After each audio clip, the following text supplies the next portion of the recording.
نعم المولى ونعم النصير. أعوذ بالله من الشيطان اللعين الرجيم. بسم الله الرحمن الرحيم. الحمد لله الملك الحق المبين، قاصم الجبارين، مبير الظالمين، مدرك الهاربين، وبه نستعين فإنه خير ناصر ومعين.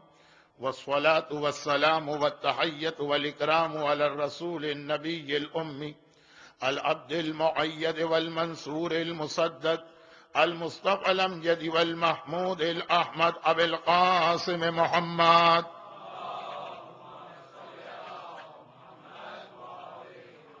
وآله الطيبين الطاهرين المعصومين المظلومين المنتجبين الميامين المكرمين، سيما على بقية الله في الأرضين وحجته على العالمين، الإمام المنتظر والحجة الثاني عشر، اللهم عجل له الفرج، ولعنة الله على أعدائهم أجمعين. أما بعد، فقد قال الله عز وجل في كتابه المبين وفرقانه المتين وقرآنه المجيد وقوله الحق. بسم الله الرحمن الرحيم. ومن قتل مظلوما فقد جعلنا لوليه سلطانا، وقال وسيعلم الذين ظلموا أي منقلب ينقلبون.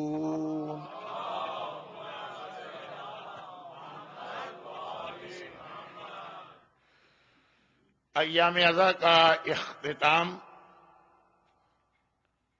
چونکہ امام زمانے کے امام، وقت کے امام، موجودہ حجت خدا کی امامت کا آغاز بھی بنتا،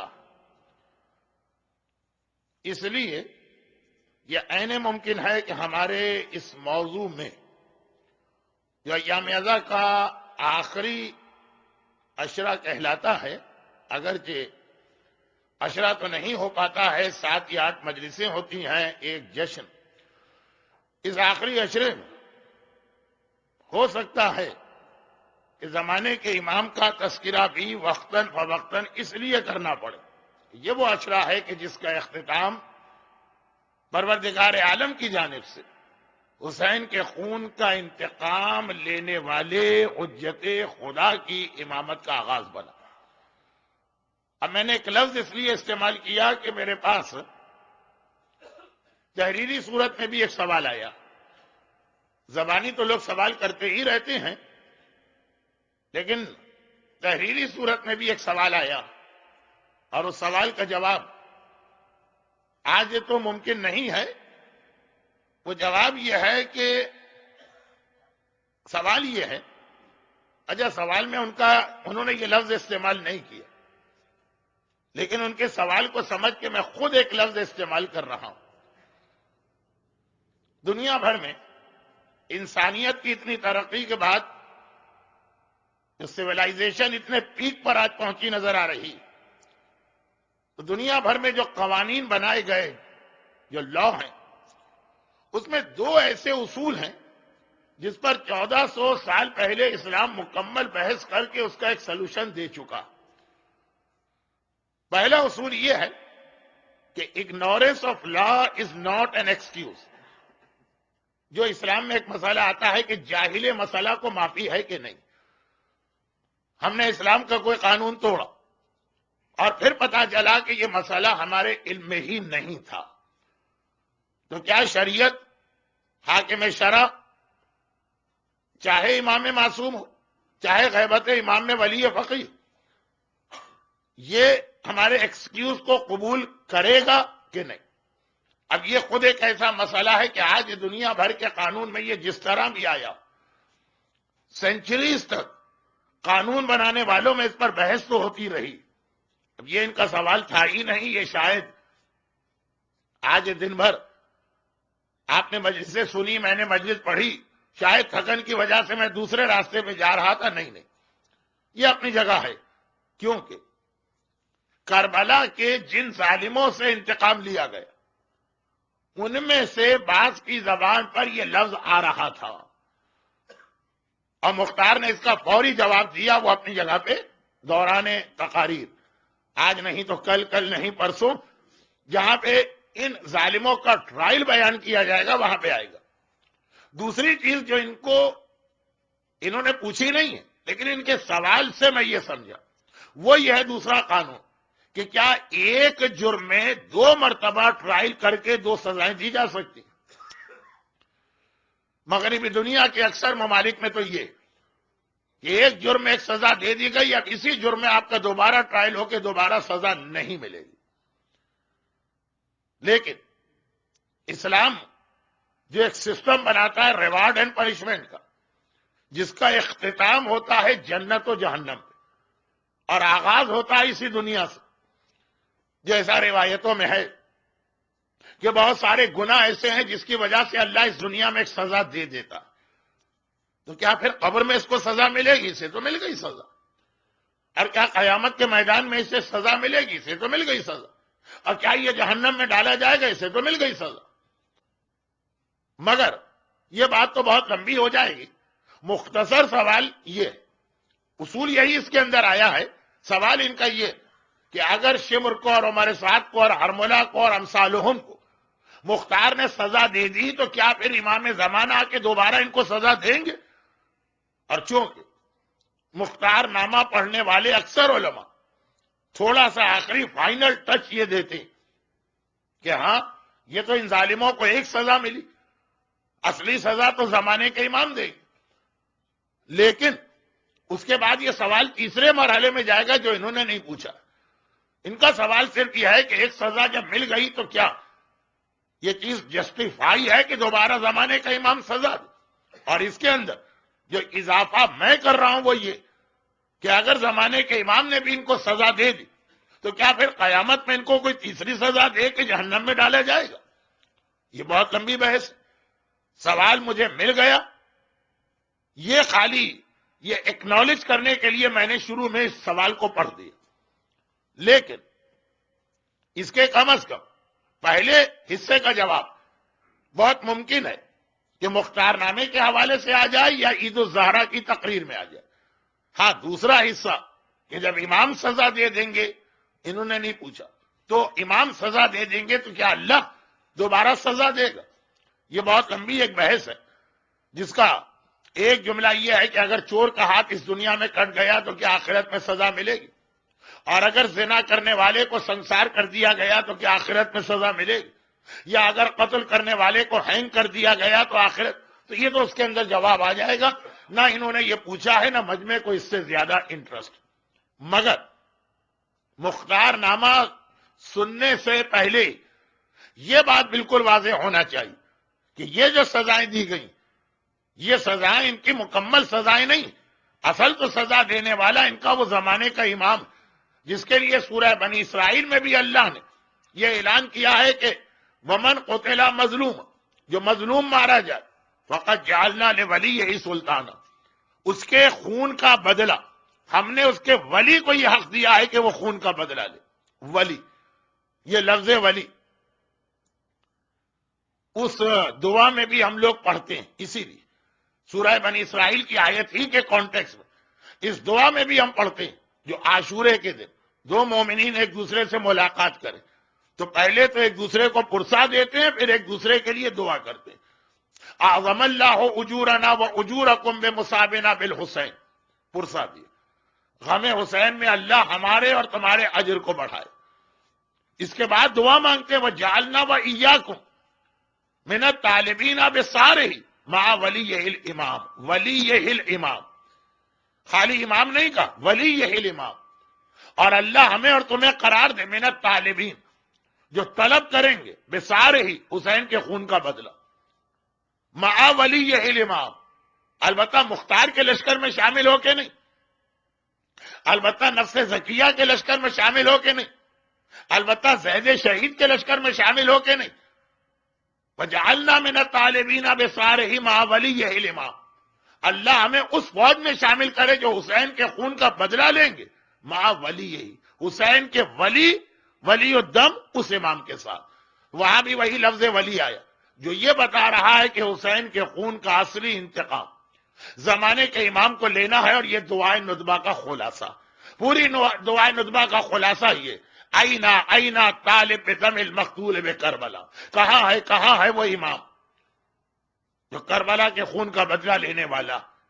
لیکن کچھ نام میں نے بھی اپنی تقریر میں لی، نفس زکیہ کے بارے میں بھی کہا جاتا، جناب زید شہید کے جہاد کے حوالے سے بھی کہا جاتا، اور جناب مختار کا بھی یہ جہاد، بلکہ ان سے پہلے سلیمان ابن سورج خزائی کا بھی یہ جہاد، ہمیں کربلا کے ظالموں سے انتقام لینا، یہ ہر مومن کی اپنی انفرادی یا انڈیویجول ڈیوٹی تھی جو ہر ایک نے اپنی جگہ انجام دی، لیکن واقعا حسین کے خون کا ولی جو انتقام لے گا وہ زمانے کا امام، 9 ربیع الاول کا جشن۔ یہاں پہ تھوڑی بات وہاں ہوگی۔ اب آئیے اس مختصر سے معروضے اس لیے بیان کیا جائے کہ جیسے کربلا کے شہیدوں نے آقا حسین سے کہا کہ مولا اگر ہمیں 70 زندگیاں ملے تو سب آپ پہ قربان، اسی طرح سے کربلا میں جرم کرنے والوں کا جرم اتنا بڑا کہ اگر انہیں 70,000 مرتبہ بھی زندہ کیا جائے تو ہر مرتبہ وہ سزا بھگتیں گے اور پھر بھی سزا ختم نہیں ہوگی۔ وَسَيَعْلَمُ الَّذِينَ ظَلَمُوا أَيَّ مُنْقَلَبٍ يَنْقَلِبُونَ، اور یہ قرآن کا دوسرا اعلان، آج میں نے 2 آیتیں تلاوت کی، یہ تو مشہور و معروف اعلان، لیکن اس میں خاص ان ظالموں کو وارننگ دی گئی جو ظلم کرتے وقت اتنے پراؤڈی، اتنے گھمنڈی، اتنے ایروگینٹ، دماغ ان کا ایسا عرش الہی پہ پہنچا ہوتا، اور وہ یہ سمجھتے ہیں کہ حالات ہمیشہ ایسے ہی رہیں گے۔ ایک انتہائی کمزور بوڑھا آدمی مختار۔ اچھا ایک بات میں یہ بھی بتا دوں کہ مجھے معلوم ہے کہ حضرت مختار کے حالات پر ایران ٹیلی ویژن نے ایک سیریل تیار کیا، اور جو انٹرنیٹ پہ بھی آسانی سے اویلیبل، اور یورپ میں جو ہمارے شیعہ چینل وہ بھی اس کی جتنی بھی ایپیسوڈ یا قسطیں ہیں وہ باقاعدہ دکھا رہے ہیں، 41 یا 42۔ نہ صرف یہ کہ اس کی اردو ڈبنگ بھی ہے بلکہ بہترین ڈبنگ ہے، اس سے پہلے جو کمپلین آتی تھی وہ بھی اس کے اندر نہیں، اور شیعہ ٹی وی .net پر بھی ہمارے بچے اس سے استفادہ کر رہے ہیں۔ 41 ایپیسوڈ تو میں نے اس وقت چیک کی تھی جب میں لندن میں تھا۔ تو اب یہ انتظامیہ سے بھی اور آپ سے بھی میری یہ گزارش کہ چونکہ یہ آلریڈی تیار شدہ ایک سیریل ہے، اور ہر ایک کو پتا ہے کہ زبان کے مقابلے میں ویژول ایسپیکٹ جو ہے وہ آدمی کو زیادہ سمجھا سکتا، تو اس لیے اپنے بچوں کو بھی وہ دکھائیے، خود بھی وہ دیکھی۔ پھر میری تقاریر کا مقصد کیا؟ ایک تو یہ ہے کہ میں اور انتظامیہ یہ اعلان پہلے کر چکے تھے، تو اب اس کو کسی طرح تو نبھانا، اور دوسرا یہ کہ وہ خالی ایک پیور ہسٹری دکھائی گئی ہے، اور میں اپنی عادت کے مطابق اس میں جہاں جہاں ہماری پریکٹیکل لائف سے ریلیٹڈ کچھ میسیجز ہوتے ہیں وہ بھی آپ کے سامنے واضح کرتا چلوں گا۔ تو یہ ریزن ہوگا کہ ہماری مختار نامے کی تقاریر ذرا سی ٹاپک پہ مختصر رہیں، کیا آپ خود ہی ایک چیز دیکھ رہے ہیں۔ اب یہ تو بیچ میں ایک بات آ گئی ضمناً، آئیے قرآن کے اس اعلان کی روشنی میں بات کو آگے بڑھایا جائے۔ مگر ایام ازا کے 6 اشرے اب تک میں نے پڑھے الحمدللہ، ان میں سے 2 اشرے ایسے تھے جس میں خاص طور پر مجھ سے درخواست کی گئی، یہ لفظ میں تو استعمال نہیں کر سکتا، ان لوگوں نے خود استعمال کیا، اور اس میں خود امام بارگاہ کی انتظامیہ بھی شامل تھی۔ آپ کو یقین نہیں آئے گا کیا درخواست کی گئی۔ خاص مجھ سے درخواست کی گئی کہ مولانا بہت عرصہ گزر گیا، عذاب قبر آپ کی زبان سے نہیں سنا، یہ پوری 10 مجلسیں اول سے آخر تک عذاب قبر پہ ہونا چاہیے، جو میرے لیے بھی بڑی حیرت کی بات ہے کہ اتنا میں بدنام ہوا، اتنا میں بدنام ہوا، اتنا میں بدنام ہوا عذاب قبر کی وجہ سے۔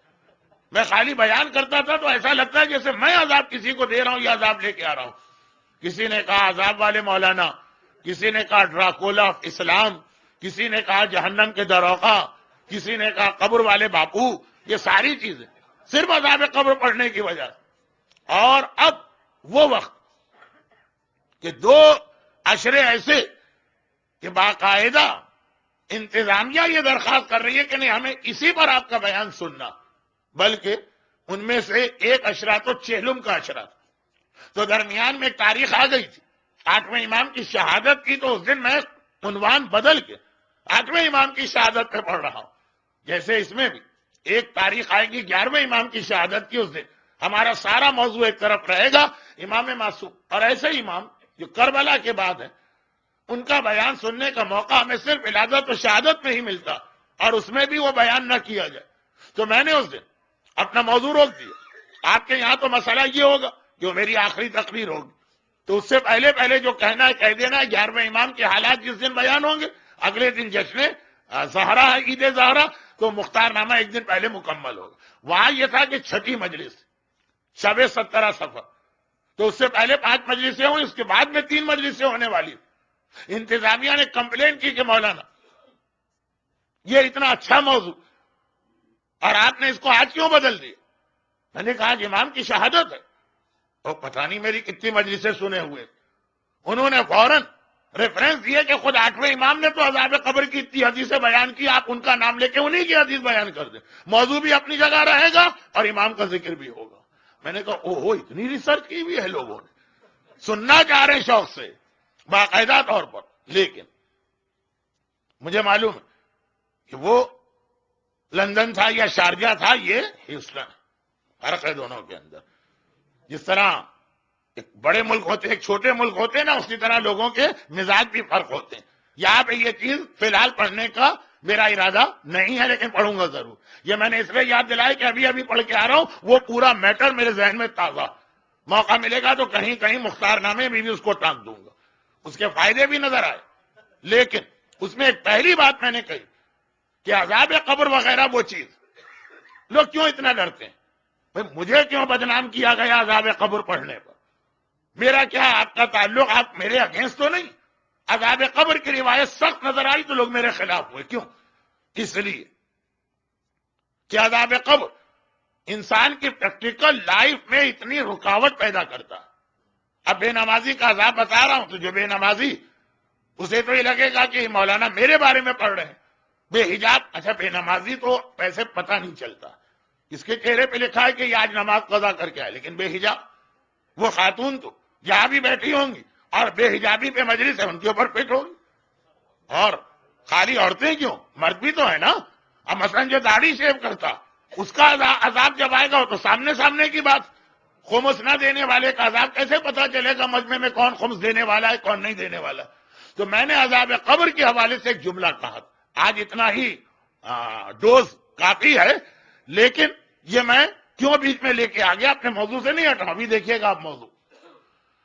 میں نے آغاز کیا تھا عذاب قبر 2 بہت ہی مشہور واقعات سے، 2 بہت ہی مشہور واقعات، اور میں نے کہا تھا اب میں یہ عذاب پڑھ رہا ہوں اور سارا مجمع یہ عذاب سنے گا اور شاید بعد میں خوش بھی ہو، اس لیے کہ یہ والے عذاب قبر سے ہمیں کوئی اختلاف نہیں۔ کون سے؟ ایک تو قابیل پہ جو عذاب آ رہا، روایت میں تفصیل بھی ہے، اور اپنی آنکھوں سے یمن کے ڈیزرٹ میں گھومنے والے قابیل کو عذاب میں دیکھ چکے ہیں۔ موت کے حوالے سے جو کتاب لکھی گئی ہے اس میں قابیل کا عذاب ضرور، کیا عذاب آ رہا ہے یعنی ایک تو ہوتا ہے امام کہہ دیں قابیل کو یہ عذاب ملے گا، نہیں، ایک ہے کہ عام آدمی یا رسول کا صحابی یا امام کا گیا وہاں دیکھا یہ مل رہا ہے قابیل کو عذاب، بڑا تکلیف دہ عذاب ہونا بھی چاہیے۔ دنیا بھر کے سارے بے گناہوں کے قتل میں سر فہرست قابل یعنی آغاز کرنے والا وہ۔ دوسرا ایک عذاب ابن ملجم کا، وہ جو ایک عیسائی راہب دوران حج مقام ابراہیم پہ آ کے بیٹھا تو لوگ اپنا طواف چھوڑ کے اس کے پاس جمع ہونے لگے اور اس سے تفصیل معلوم کی، تو اس نے یہ بتایا کہ جو میرا چرچ ہے اس کے سامنے کس طرح میں نے ایک آدمی کو اتنے سخت عذاب میں پایا، واقعہ بہت مشہور ہے، پڑھا جاتا، کیسے اس کے بدن کے 4 ٹکڑے ہوتے ہیں، جوڑے جاتے ہیں، توڑے جاتے ہیں، جوڑے جاتے ہیں، توڑے جاتے ہیں، وہ ساری تفصیل بتائی۔ تو میں نے خود اس آدمی سے، عیسائی کہہ رہا، پوچھا تم کون؟ اس نے بتایا میں ابن ملجم، تمہارا قصور کیا؟ امام علی کو شہید کیا، اب پتہ ہی نہیں اسے یہ عیسائی کے امام علی کون، اتنے میں اس کو توڑ دیا گیا۔ یہ بات تو 2 منٹ کی بات پوچھنے کا موقع اس وقت ملا جب اس کی باڈی کو جوڑا گیا تھا، پھر توڑا گیا، اور یہ کہتا ہے کہ میں پوچھتا ہوا چلا، پتا چلا امام علی اسلام کے ہیرو، چنانچہ میں اسلام قبول کرتا ہوں۔ کتنا بڑا مجمع، اور ابن ملجم کا کتنا بڑا عذاب یہ بتا رہا۔ میں نے کہا کہ یہ والا عذاب، یہ بھی عذاب قبر۔ عذاب قبر کا مطلب ہے مرنے سے قیامت کے درمیان جو پیریڈ ہے اس کا عذاب، چاہے وہ قابیل کو وہ یمن میں ملے اور چاہے وہ ابن ملجم کو پرندے کے پیٹ میں ملے، یہ سب عذاب قبر کہلائے گا۔ قبر سے مطلب خاص وہ قبر نہیں ہے جو قبرستان میں بنی۔ یہ میں نے اس لیے کہا کہ اسی آپ کے یو ایس میں جب 83 84 میں میرا فرسٹ وزٹ ہوا تھا، یا 85 میں، یہیں کے بچوں نے کتنا مذاق اڑایا۔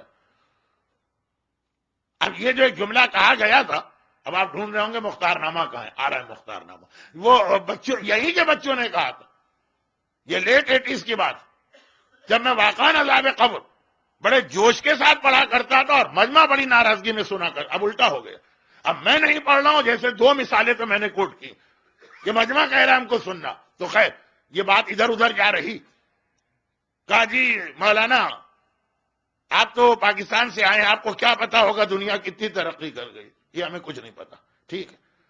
تو کہا کہ ہم نے تو فلاں مرنے والے کی قبر چاروں طرف 4 ویڈیو کیمرے لگائے، 72 گھنٹے ریکارڈنگ کی قبر کی، نہ قبر کی دیواریں آگے بڑھ کے فشار قبر تھی، اور نہ ہی کوئی منکر و نکیر ہمیں نظر آیا کہ جس سے ہم یہ آپ کی مجلسوں کو پروو کرتے ہوئے 72 گھنٹے ہماری ریکارڈنگ ہوئی۔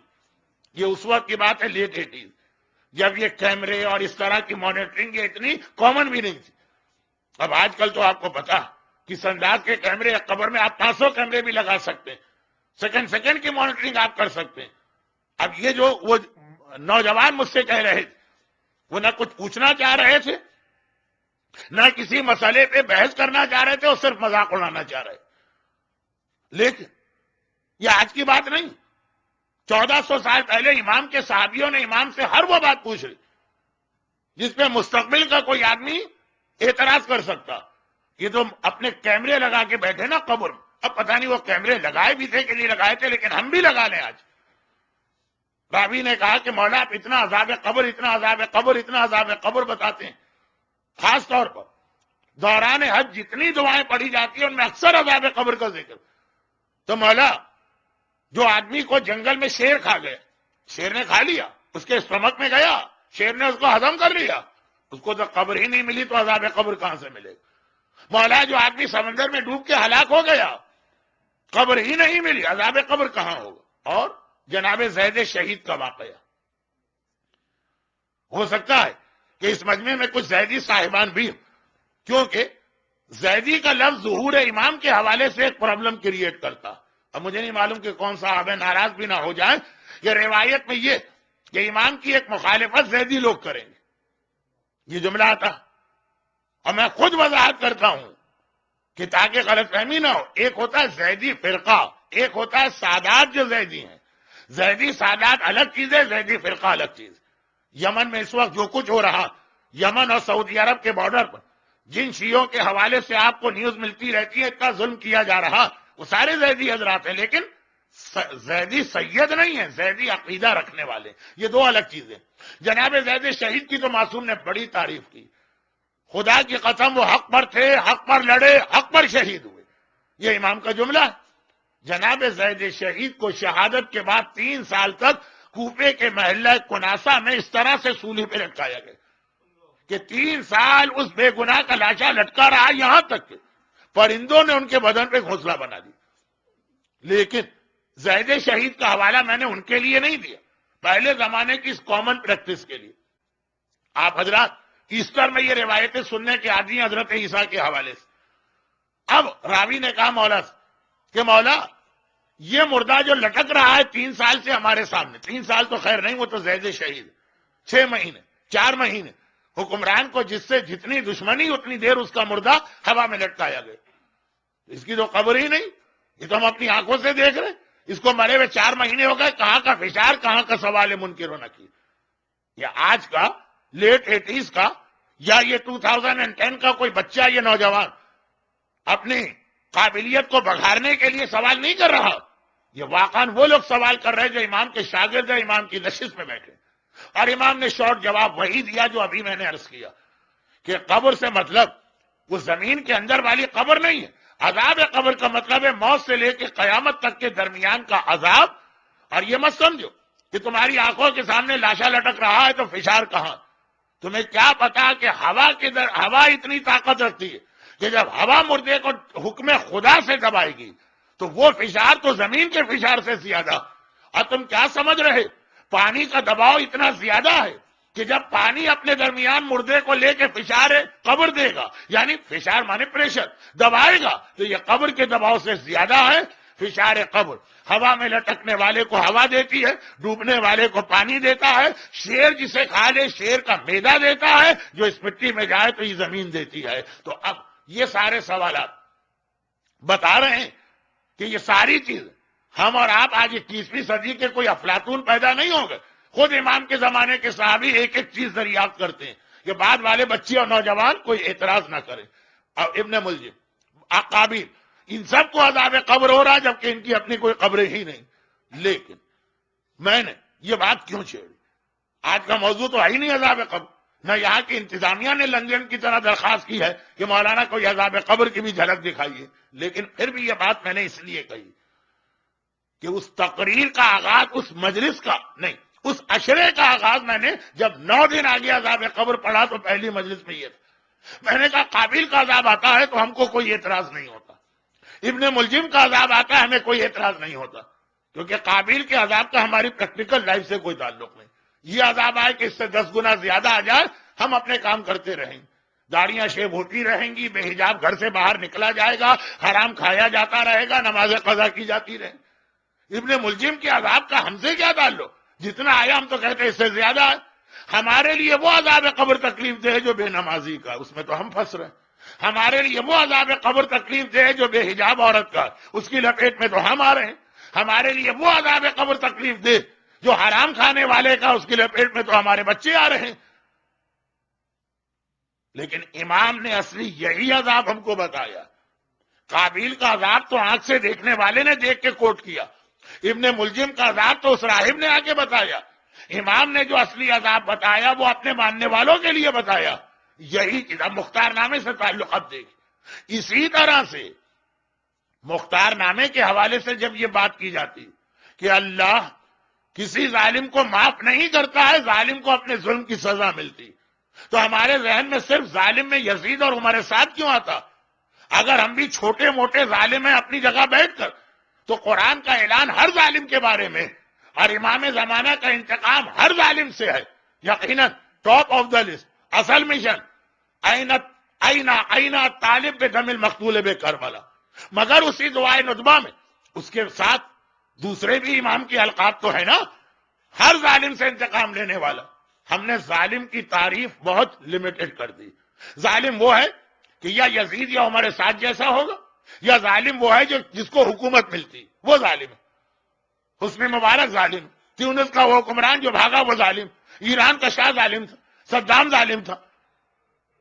یہ بھول جاتے ہیں کہ اپنے گھر کا سربراہ وہ بھی اپنے گھر والوں کے حوالے سے ظالم بن سکتا. ہم بھول جاتے ہیں جو برابر کے رشتہ دار بھی ایک دوسرے کے لیے ظالم بن جاتے ہیں. ہم بھول جاتے ہیں کہ خدا کا وعدہ ظالم سے انتقام ہر ظالم کے بارے میں، چاہے بڑا ظالم ہو چاہے چھوٹا ظالم. جیسا کہ ایک روایت ہے اور بہت اہم، مگر بات بہت زیادہ پھیل رہی ہے، میں بہت مختصر بیان کرتا ہوں کہ مختار نامے کا تعلق ہمارے اور آپ کے گھروں سے بھی رہے. ایک روایت یہ کہ کوئی ہارون رشید کو بہت زیادہ کنڈیم کر رہا تھا. وہ ہے کنڈیم کے قابل. ہارون رشید کے مظالم دیکھیے، ایک مختصر سی بات، میرے 7ویں امام 14 سال تک کس کی وجہ سے قید میں رہے، جو بعد میں ان کے وکیلوں نے بغاوت کر دی اور اپنی وکالت کو ہمیں پرماننٹ کرنے کے لیے 8ویں کا انکار کر دی. ذرا سا میری عادت نہیں ہے، لیکن شاید آج سیٹرڈے نائٹ ہے، ضرورت پڑ جائے تو ذرا سا آپ حضرات آگے کی طرف آ جائیے تاکہ بعد میں جو لوگ آئیں ان کو زحمت نہ ہو. ذرا سا اس طرح، پھر میں بھی ڈسٹرب نہیں.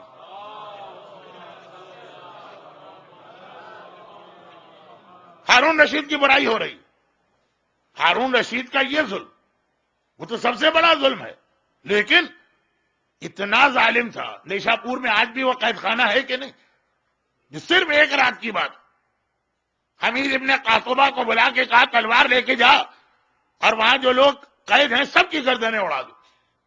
60 سید، 7ویں امام کے زمانے کے سید. فرق کیا ہے 7ویں امام اور آج؟ فرق اور کوئی نہیں، فرق صرف یہ ہے کہ اس وقت کے جو سادات ہیں وہ فیملی ٹری میں بالکل پہلے نمبر پر امام کی براہ راست اولاد، اور آج 12 20 25 50 پشتیں ہو چکی. اور بعض تو ایسے ہیں کہ ان کو یہ بھی نہیں پتا ان کے اور امام کے درمیان کتنی جنریشن گزری.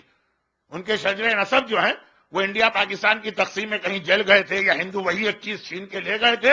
وہ ان کو پتا ہے کھوکھرا بار کا بارڈر ہم نے پاس کیا، ہم سید تھے. بہرحال وہ ایک الگ دردناک اسٹوری ہے پاکستان کے بہت سارے مومنین کے حوالے سے، لیکن اس کو نہیں چھیڑتا ہوں. کسی کے جذبات کو ٹھیس نہیں پہنچانا. فی الحال خلاصہ یہ کہ 60 آدمیوں کو قتل کر کے آتا ہے. جب 60 کو مار رہا تھا جو ایک بہت بوڑھا تھا، اس نے کہا صرف ایک بات بتا دو، قیامت کے دن جب ہمارے جد رسول خدا تم سے سوال کریں گے کہ ان 60 میری اولاد والوں نے تمہارا بگاڑا کیا تھا، کیا جواب دو؟ اب وہ روتا جاتا ہے، کہتا ہے کہ حکم آ کے نہ کسی کو غسل ملا، نہ کفن ملا، نہ قبر ملی، ایک ہی کنویں کے اندر سب کو ہم نے ایک دوسرے کے اوپر ڈال کے اوپر سے بند کر دی. یہ ایک رات کی بات. ہارون کی ساری زندگی ان مظالم میں گزری. بلکہ 7ویں امام نے ہارون کے مظالم کی وجہ سے ایک خصوصی دعا مانگی، جس کی بنا پہ آج سادات اور غیر سادات میں فرق کرنا ذرا مشکل ہو گیا. وہ یہ کہ 7ویں امام کے زمانے تک سادات کرام کے بدن یا باڈی سے ایک ایسی عجیب اور بھینی بھینی خوشبو آتی. اب میں اس کو ذرا سا، بات بہت پھیل رہی ہے، مختار نامہ خود میرے ہاتھ سے پھسلا جا رہا ہے، اس لیے ذرا سا بات سمیٹ. اللہ کے رسول بچپنے سے شہزادی کو پیدا ہوئی، 1 ہفتے کی ہے، 1 مہینے کی، گود میں لے کے اس طرح بدن سونگتے تھے، کہتے تھے میری بیٹی سے ایک ایسی خوشبو آ رہی کہ کائنات میں حتیٰ جنت میں بھی اس خوشبو کی کوئی مثال نہیں ملے. یہ اولاد فاطمہ میں منتقل. ہارون رشید شیعہ نے اہل بیت کا قتل عام شروع کیا. امام نے کہا کہ شیعہ حضرات تقیہ میں چلے گئے.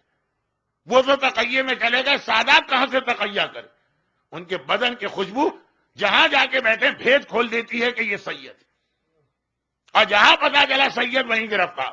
ہارون بھی حجاج ابن یوسف کی طرح ایسا تھا کہ جب تک کہ روزانہ 8-10 شیعوں کا قتل نہ کرائے اس کو سکون نہیں ملتا. تقیہ سے غیر سید امتی کی جان تو بچ گئی. سادات اپنی دادی سے ملنے والے تحفے کی وجہ سے ظالم کے ہاتھ میں گرفتار ہونے. امام نے دعا مانگی، خدا بندہ جب تک کہ دنیا سے تقیہ اٹھ نہیں جاتا، یہ جو تو نے تحفہ دیا اسے واپس لے لے.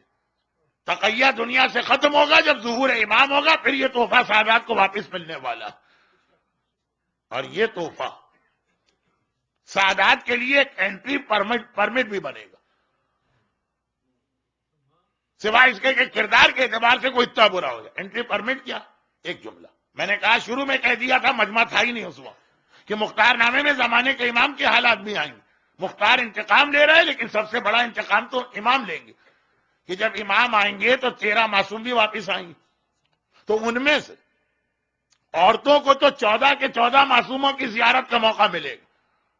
آج بھی 14 معصوم کی زیارت کے لیے اور لوگ کتنے تڑپتے ہیں، اور ابھی تک ہندوستان اور پاکستان سے قافلے 14 معصومین کی زیارت کے لیے نکلتے ہیں.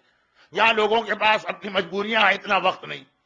لیکن یہ فیس ٹو فیس براہ راست 14 معصومین کی زیارت، عورتیں، مرد 13 کی زیارت کریں گے. لیکن جو واقعاً سچا سید ہے وہ 14ویں معصوم یعنی معصوم کونین کی بھی زیارت کرے گا. ماں اور بیٹے میں پردہ نہیں ہوتا ہے، چاہے کتنی ہی پشتے بیچ میں کیوں نہ گزر جائے. اور اس وقت پتا کیسے چلے گا کہ سید ہے کہ نہیں؟ ایک تو ویسے ہی خود معصوم اور خود امام موجود ہے، ان سے کون حقیقت چھپا سکتا، مگر ساتھ میں جو یہ تحفہ واپس ملے گا، یہ تحفہ ایک طرح سے ان کے لیے انٹری پرمٹ بنے گا کہ تمہیں اجازت ہے اپنی دادی کے پاس جانے کی، تمہیں اجازت ہے اپنی نانی کے پاس جانے کی، لیکن یہ ساری بات اتنی پھیل اس لیے گئی کہ یہ ہارون کے مظالم، سادات سے وہ تحفہ لیا گیا جو حکومت امام کے بعد واپس ملے گا، اور یہ تحفہ دیا اس لیے گیا کہ اتنا مومنین کا قتل عام کرایا، مگر یہ سارا مومنین پہ ظلم ایک طرف، 7ویں امام کو 14 سال قید میں رکھ کر ان کی شہادت ایک طرف۔ اب دیکھا امام نے 8ویں امام کہ کچھ مومن ہارون کو بہت برا کہہ رہے ہیں، حقدار ہے برا کہنے کا، لیکن امام نے کہا سنو، اور یہ دو بہت عجیب جملے، ایک نہج البلاغہ میں مولا کا آیا اور ایک 8ویں امام۔ امام نے کہا سنو، بعض اوقات ایسا ہوتا کہ وہ ظالم جو تمہیں اتنا برا لگتا وہ ہے اس سے بھی برا، مگر تم جو سمجھ رہے کہ تم ایسے نہیں، اگر تمہیں بھی وہی اپرچونٹی ملے اور اگر تمہیں بھی وہی پاور ملے، اقتدار خود اس طرح انسان کا دماغ خراب کرتی کہ تم میں سے بہت سے ہارون سے کم نہیں نکلو گے۔ موقع نہیں مل رہے اس لیے سمجھ رہے وہ برا ہے اور ہم اچھے ہیں، موقع نہیں مل رہے تو سمجھ رہے کہ ہم ایسا ظلم کبھی نہیں کر سکتے۔ لیکن اگر آدمی کو اتنی ہی طاقت اور ویسا ہی اقتدار مل جائے تو خیر، قاتلان امام سے برا ظالم کون ہوگا؟ مگر تم بھی اس سے کم نہیں ثابت ہوگے، یہ تمہاری مجبوری ہے جس کی وجہ سے تم سمجھ رہے ظالم وہ ہے اور میں ظالم نہیں ہوں۔ اب نہج البلاغہ میں مولا کا ایک اشارہ آ گیا، وہ بھی سن لی۔ مولا نے کہا بہت سے لوگ مجبوریوں کی وجہ سے معصوم بن جاتے ہیں، یہ معصوم سے مطلب جو بگلا بھگت بن کے معاشرے میں لوگ گھومتے ہیں، یعنی ہمارے ہاں چونکہ معصوم 14 معصوم کے لیے اس طرح استعمال ہوتا کہ بعض لوگوں کو تو شہزادی معصومہ قم کے معصومہ کہنے پہ بھی اعتراض ہوتا ہے، تو میں وہ لفظ لے آتا ہوں جو مولا کا مقصد۔ نعوذ باللہ، میں مولا کی بات کو کریکٹ نہیں کر رہا ہوں، میں اپنے ماحول کے اعتبار سے ترجمہ کر رہا ہوں۔ مولا نے کہا بہت سے لوگ اپنی مجبوری کی وجہ سے بڑے متقی اور پرہیزگار بن جاتے ہیں، بعض لوگوں کی مجبوریاں ان کو متقی بنا دیتی ہیں۔ اندھا آدمی کہے کہ مولانا مجھے داد دیجیے، آج تک میں نے کسی نامحرم کو نہیں دیکھا، تم دیکھنا بھی چاہو تو کہاں دیکھ سکتے ہو، تمہارا امتحان یہ نہیں ہے۔ بہرا آدمی کہے کہ مجھے مبارکباد دیجیے، آج تک میں کسی شب غزل میں نہیں گیا، کسی ملکہ ترنم کو نہیں سنا، کسی گانے کی آواز نہیں سنی، تم سننا بھی چاہو تو کیا سن سکتے ہو؟ تمہارا امتحان وہ نہیں ہے جو گناہ کر سکتے ہو، اس کا موقع ملے پھر نہ کرو، جو گناہ کر ہی نہیں سکتے وہ اپنے نامہ اعمال میں، کوئی بینکر ہوگا تو بعد میں اصلاح کرے، وہ ڈیبٹ سائٹ کریڈٹ سائٹ بنائی جاتی ہے نا، وہ والی نیکیاں مت لکھو کہ جی وہ میں نے فلاں نیکی کی جس کی تمہارے پاس طاقت ہی نہیں ہے، جس کا موقع ہی نہیں ہے، جس کی اپرچونٹی ہی نہیں۔ وہ گناہ کے بارے میں مت کہو کہ میں نے وہ گناہ نہیں کیا جو تم کر ہی نہیں پا رہے۔ صدام جیسی طاقت ہم میں سے کتنے کے پاس ہے، ہم کتنوں کی گردنیں کاٹتے۔ تم اپنے آپ کو دیکھو، اپنے ماحول میں۔ یہ نہج البلاغہ، یہ 8واں امام، دونوں کا خلاصہ۔ مختار نے ظالموں سے انتقام لیا، مگر مختار کے انتقام سے پہلے ہی بار بار یہ آواز آ رہی ہے کہ ہر ظالم سے انتقام لیا جائے گا۔ تو جس طرح سے وہ ظالم تھے، اپنے گھر میں بیٹھنے والا بھی ظالم ہوتا۔ شوہر اور بیوی کے رشتے میں ان دونوں پارٹنر میں سے ایک، پاکستان ہوتا تو میں ایک ہی بات کہتا، شوہر ظالم ہوتا، یہاں نہیں کہہ سکتا ہوں، یہاں مجھے پتا، کم آتا ہوں لیکن مجھے پتا، تو یہاں دونوں میں سے کوئی ایک ظالم بنتا۔ بزنس پارٹنر ظالم بن رہا ہے اور وہ سمجھتا ہے مختار بڑا کارنامہ کیا، ظالموں سے انتقام لے لیا، اور امام آ کے تو اس سے بھی زیادہ انتقام لیں گے، مگر بھول گئے تم بھی تو ظالم۔ ظالم کے لیے ضروری نہیں ہے کہ تخت پر بیٹھے تبھی ظالم ہو۔ قرآن نے ظالم کی تعریف جو کی ہے، بس اسی پہ بات ختم کرتا ہوں۔ وَمَن يَتَعَدَّدْ حُدُودَ اللَّهِ فَقَدْ ظَلَمَ، جس نے اللہ کے کسی قانون کو توڑا وہ ظالم ہو گیا۔ ایک نماز قضا کرنے والا نماز کی حد تک ظالم، اور ایک غیبت کرنے والا حق مومن کی حد تک ظالم۔ تمہارے پاس زبان ہے، تم نے اس پہ زبان چلائی، جس کے پاس تلوار ہے اس نے تلوار چلائی۔ چھوٹے اور بڑے گناہ کا فرق ہوگا لیکن دونوں عمل ایک ہی کر رہے ہیں، جتنی طاقت ہے اتنا تم استعمال کر رہے۔ تو جب مختار نامہ سنے تو جہاں ایک طرف کربلا کے ظالموں کا انتقام سن سن کے روحانی مسرت حاصل ہو، اور یہ دعا دل میں آئے، یہ تو کوئی بدلہ نہ ہوا ان سے، اصل بدلہ لینے والے امام کو اللہ بھیجے، وہاں بس ایک بار گھر جا کے اپنا جائزہ لے لے۔ مختار نے تو اپنا مشن بنایا تھا خالی کربلا، زمانے کے امام نے مشن بنایا ہر ظالم کا خاتمہ، چھوٹا ظالم ہو یا بڑا ظالم ہو۔ اور ابھی ظالم کی مزید تعریف آگے آتی رہی۔ اور ظالم ظلم کیا بہانے بنا کے کرتا ہے، یہ بات بھی آئے گی مختار نامے میں۔ مختار نامے کی ایک اور وجہ سے بڑی اہمیت، اگر مختار ایک ذرا ٹائم لائن سن لیجیے، مختار کی ولادت کا سن آپ کو بہت آرام سے یاد ہو جائے گا، چونکہ اسلام میں تو سارا سسٹم اسلامی تاریخوں پہ چلتا، آپ کو اپنی ولادت اتنی آسانی سے یاد نہیں ہوگی۔ بھائی میں آپ سے کہہ دوں کہ آپ کس سن میں پیدا ہوئے، آپ 1975 بتا سکیں، لیکن وہ 1395 تھا کہ 1396 تھا یہ آپ کو یاد نہیں رہے گا۔ مختار 1 ہجری میں پیدا ہوئے، جہاں سے اسلامی سال شروع ہوا اس سال مدینے میں جو چند بچے پیدا ہوئے ان میں سے ایک مختار تھے۔ ان سب کی تاریخ ولادت ہے 1 ہجری اسلامی کیلنڈر اور ان کی ولادت دونوں ساتھ، اور پیغمبر کی خدمت میں مختار کو لایا گیا۔ طریقہ تھا اس زمانے، مدینے میں جو بچہ پیدا ہوگا ہر باپ کی تمنا ہے کہ رسول کی گود میں جائے، دعائیں لے، ہر ماں کی تمنا ہے کوئی میرے بچے کو رسول تک پہنچا دے۔ مختار بھی نہ صرف یہ کہ پیغمبر کی گود میں لائے گئے، بلکہ مولائے کائنات نے بھی مختار کو اپنی گود میں لیا، دونوں نے مختار کے سر پہ ہاتھ پھیرا۔ اور کیسان کہا جس کے معنی عربی میں ہے بہت ہی ہوشیار و ذہین۔ آپ انٹرنیٹ پہ جا کے اسلامی فرقوں کو سرچ کریں تو جو انٹرنیٹ کا خدا ہے نا جو آپ کو جواب دے گا گوگل، تو آئے گا ایک اسلام میں فرقہ کیسانیہ، وہ مختار کے نام سے بدنام کرنے کے لیے پھیلایا گیا۔ پیغمبر اور امام نے مختار کے سر پہ، جیسے ہمیں بدنام کرنے کے لیے ہمیں رافضی کہا جاتا، امام معصوم نے کہا یہ لوگ تو یہ لفظ تمہاری توہین کے لیے استعمال کر رہے ہیں، مگر یہ تمہاری فضیلت، اس لیے کہ فرعون کے دربار میں جن جادوگروں نے پیغام حق قبول کر کے ساری قوم کو چھوڑا، ہر ٹارچر کو برداشت کیا، خدا واحد کی پرستی سے نہ روکے، انہیں فرعونیوں نے کہا یہ رافضی ہو گئے، یعنی ہم سے الگ ہو جانے والے۔ مختار کو کیسان، پیغمبر اور امام نے دعا دی 1 ہجری۔ مختار کے والد ایران کی لڑائی میں مارے گئے تھے، چنانچہ اس کی وجہ سے ان کے چچا کو ایران فتح ہونے کے بعد وہاں کی گورنری دی گئی، اور بڑے طویل عرصے ان کے چچا وہاں کے گورنر رہے۔ میں آپ کو ہسٹری کے خشک واقعات میں نہیں لے جا رہا۔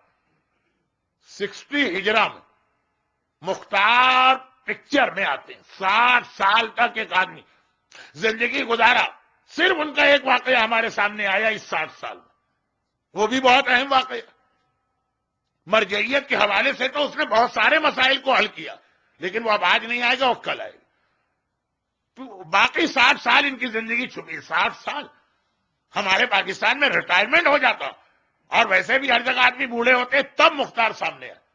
جو ایک جملہ میں نے کہا کہ مختار نے بھی اپنا ایک مشن بنایا، اور لگتا ہے کہ پروردگار نے بھی مختار کی زندگی کا صرف ایک مقصد رکھا۔ اس سے پہلے بالکل یعنی تحقیق کریں، مختار کے چھوٹے چھوٹے حالات ملیں گے، یہ ٹی وی سیریل کے اندر بھی کچھ واقعات مل جائیں گے، لیکن اہم واقعہ صرف ایک تھا، اور پھر ڈائریکٹ 60 ہجرہ جب مسلم ابن عقیل آقا کے سفیر بن کے کوفے میں آئے تو پہلا اسٹے مختار کے گھر میں کیا۔ مختار جناب مسلم ابن عقیل کے ہوسٹ یا میزبان بنے، اور مسلم ہی کے گھر پہ آ کے لوگ دھڑا دھڑ مختار کے ہاتھ میں بیعت کر رہے ہیں۔ اور جب مسلم ابن عقیل نے دیکھا کہ ابن زیاد کے آنے کے بعد کوفے والوں کی نگاہیں بدل رہی، اور وہ کیفیت ہے جو فرزدق نے آقا حسین کو بتائی۔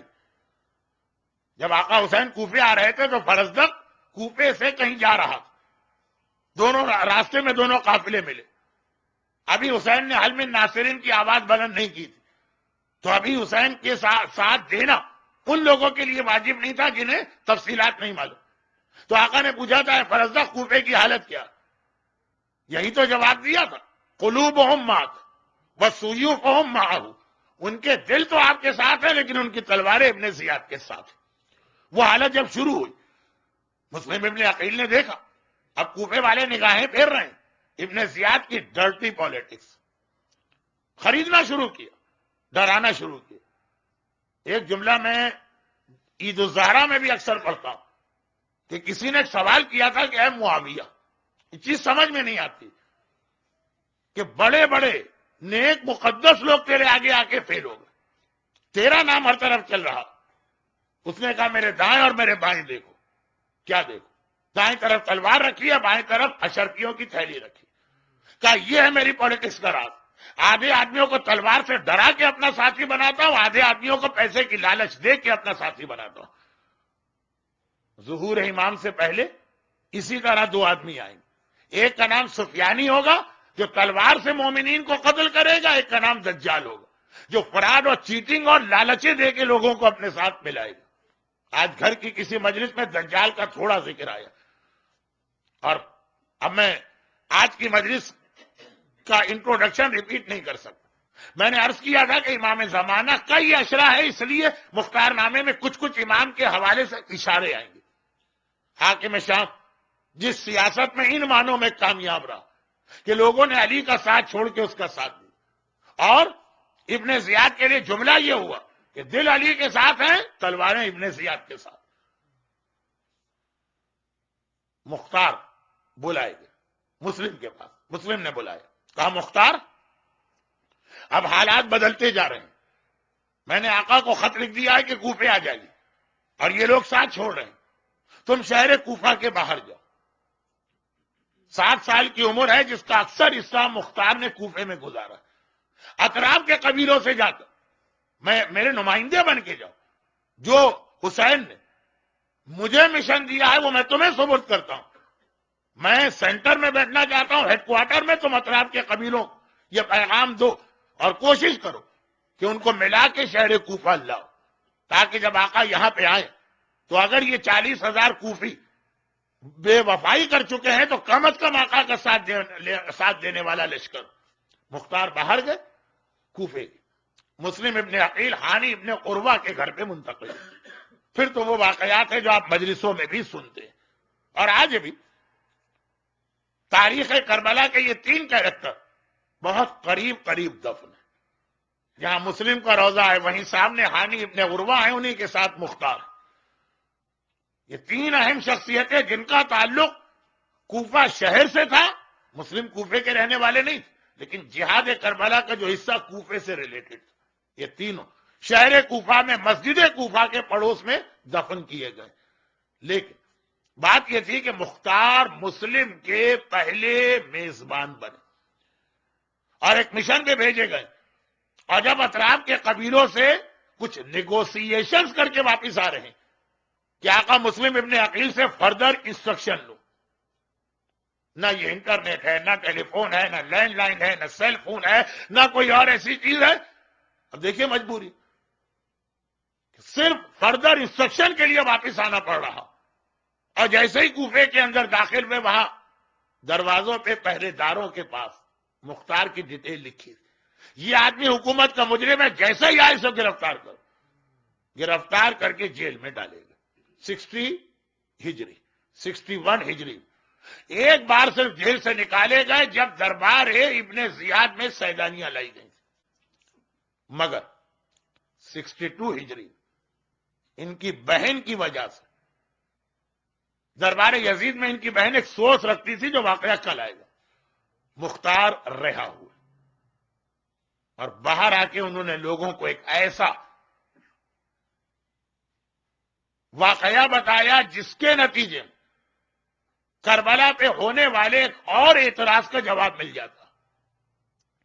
میں نے کل کی مجلس میں شاید عرض کیا کہ صدام کو جتنا زیادہ ڈیپتھ میں جا کر میں نے اینالائز کیا، مجھے یہی لگا کہ اس نے معاویہ اور یزید اور ابن زیاد کی پولیٹکس کو بہت اچھی طرح اسٹڈی کیا.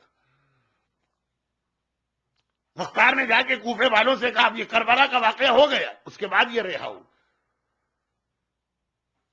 اور ابن زیاد نے ان کو رہا کیا اور یہ کہہ کے رہا کیا مختار مجھے پتا ہے میں تمہاری رہائی کے لیے دستخط نہیں کر رہا، میں اپنی موت کے وارنٹ پہ دستخط کر رہا ہوں، لیکن کیا کروں حکم یزید آ گیا، مجبور ہوں. جو حکم یزید سے اتنا مجبور کہ کہہ بھی رہا ہے کہ مجھے پتا ہے کہ تم رہا نہیں ہو رہے، میں اپنے ڈیتھ وارنٹ پہ سائن کر رہا ہوں، کیا کروں حکم حاکم. اور یزید یہ کہتا ہے خدا لعنت کرے ابن مرجانہ پر، اس نے جو کیا اپنی مرضی سے کیا، مجھ سے کوئی انسٹرکشن نہیں لیے. واقعے کی ذمہ داری کیسے وہ ابن زیاد پہ ڈال رہا؟ گھر کے یہ جملہ بھی ایک بڑے مسئلے کو حل کر گیا، لیکن میں اگر اسی طرح سے مسائل حل کرتا رہا تو اصل واقعہ کب شروع ہوگا؟ تو اس کو چھوڑیے جو مختار نامے سے ریلیٹڈ بات. مختار واحد آدمی تھے جو ابن زیاد کی جیل سے باہر آئے اور باہر آ کر کہا کہ اے کوفے والوں، میں بھی تمہارے ساتھ ہوں. ہم لوگ اکثر پریشان ہوتے تھے نا، ہمارا وہ بھائی کہاں غائب ہو گیا، وہ ہمارا باپ کہاں چلا گیا، وہ ہمارا بیٹا کہاں غائب ہے. ارے یہ سب ابن زیاد کی قید میں ہے جس کا پتہ کسی کو نہیں. وہاں 4,500 مخلص محبان اہل بیت جمع. ایسی جیل تھی کہ جہاں جو گیا یہی پتہ نہیں تھا. جیسے صدام کا طریقہ تو آپ کے زمانے کا ہے، تو آپ کو معلوم ہے، باپ اپنے بیٹوں کے لیے یا اولاد کے لیے نیو بورن بیبی دودھ لینے نکلا غائب. گھر والے انتظار کر رہے ہیں، کوئی نہ آتا نہ پتا. کوئی روٹی لینے کے لیے دکان پہ گیا، بیکری، معلومات غائب، پتہ ہی نہیں کہاں گیا. تو جب صدام کا ایک پہلی اپرائزنگ 91 92 میں جب ہوئی تو پہلا کام ان لوگوں نے وہی کیا جو ہر ریولیوشن میں کیا جاتا ہے، صدام کی جیل توڑی. اور پھر جب 2003 میں ٹاپل ہوا تب بھی صدام کی جیل توڑی. اور آج بھی آپ دیکھیں گے کہ مصر میں جیل ٹوٹی، انقلاب ایران جیل ٹوٹی، انقلاب فرانس جیل ٹوٹی. اب یہ سلسلہ میں پیچھے لے جا رہا ہوں تو وہاں پتا چلا صدام کی جیل ٹوٹی. پتا چلا یہ سارے لوگ ہم حیران تھے، ہم پریشان تھے، کہاں چلے گئے. روٹی لینے کے لیے نکلے، صدام کی CID نے اٹھا لی. دودھ لینے کے لیے گئے، صدام کی فوج نے اٹھا لی. یہ سب ابن زیاد کی پالیٹکس. 4,500 محبان اہل بیت جو نہ کسی کورٹ میں گئے نہ کسی جج کے سامنے، حتیٰ قاضی شرح جیسے کرپٹ جج کے سامنے بھی پیش نہیں کیا. نام و نشان نہیں. وہ تو کہیے مختار گئے اور اپنی آنکھ سے دیکھ کے آئے اور اس سے ایک مسئلہ اور حل ہوا. اچھا وہ لسٹ نہیں بنی، لسٹ کون بنائے گا کہ کون کون تھے وہاں؟ صرف یہ پتا ہے کہ جب مختار نے اپنا مشن شروع کیا تو پہلا کام یہ کیا، اس جیل کو توڑا. اب دنیا میں جہاں بھی میں دیکھتا ہوں کہ ریولیوشن آتا ہے، پہلا کام ایسی جیل ٹوٹتی ہے. یہ سب مختار کا، اس سے پہلے مجھے ہسٹری میں نہیں ملا. کبھی میرے پاس فالتو ٹائم ہوا تو بیٹھ جاؤں گا، میں بھی گوگل پہ دیکھوں گا کہ کہاں سے سلسلہ شروع ہوا. لیکن نون ہسٹری میں مختار وہ 4,500 کون تھے. اچھا وہ بھی ایک دوسرے کو نہیں جانتے تھے. ابھی کل بیان آئے گا نا جیل کا کہ کتنا اندھیرا تھا، وہاں کوئی کسی کو پہچان ہی نہیں سکتا. لیکن ایک سوال دشمنان اہل بیت بہت کرتے آئے ہیں اور اسٹل کرتے ہیں. اگر آپ تک نہیں پہنچا تو آپ خوش قسمت ہے، لیکن جہاں پہنچ گئے تو لوگ کنفیوز. وہ یہ کہ دشمنان اہل بیت اسٹارٹ یہاں سے کرتے ہیں. اب میں سے دشمنان اہل بیت کو بھی نہ کہوں، دشمنان حسین اور دشمنان کربلا. کہتے ہیں کہ حسین نعوذ باللہ، ان کا جملہ کوٹ کر رہا ہوں لیکن توہین آمیز جملہ، حسین ایک جذباتی شخص تھے، ہمیشہ سے بہت ایموشنل. حسن بڑے سوبر تھے، حسین بہت جذباتی. یہ فیصلہ بھی جو انہوں نے کیا کربلا جانے کا، اپنی جذباتیت کی وجہ سے کیا. اس کے پیچھے نہ اسلام تھا نہ کوئی اور مشن. اور دلیل کے طور پہ یہ جملہ کہا جاتا، دیکھیں خاندان کے بزرگ حسین کے ساتھ نہیں تھے. کیوں نہ گئے عبداللہ ابن جعفر طیار جناب زینب کے شوہر؟ وہ نہیں گئے، کا اختلاف تھا. خاندان کے بزرگ ساتھ نہیں گئے، باپ کے صحابی ساتھ نہیں گئے، مشہور شیعہ ساتھ نہیں گئے. ہمیں تو پتا ہے نا امام ہمیشہ برحق ہوتا. رشتہ دار نہ جائے تو رشتہ دار جہنمی ہے، باپ کا صحابی نہ جائے باپ کا صحابی جہنمی ہے. جو امام کا ساتھ نہ دے وہ نقصان دے، لیکن وہ تو بات کرتے نہیں. دیکھیے اوور آل پکچر کیا بنتی. اب اس میں وہ 3-4 نام لیتے ہیں. دعائے کمیل تو آپ ہر شب جمعہ پڑھتے ہیں. کمیل کربلا کے واقعے کے وقت زندہ تھے. کہا کیوں نہیں گئے حسین کے ساتھ؟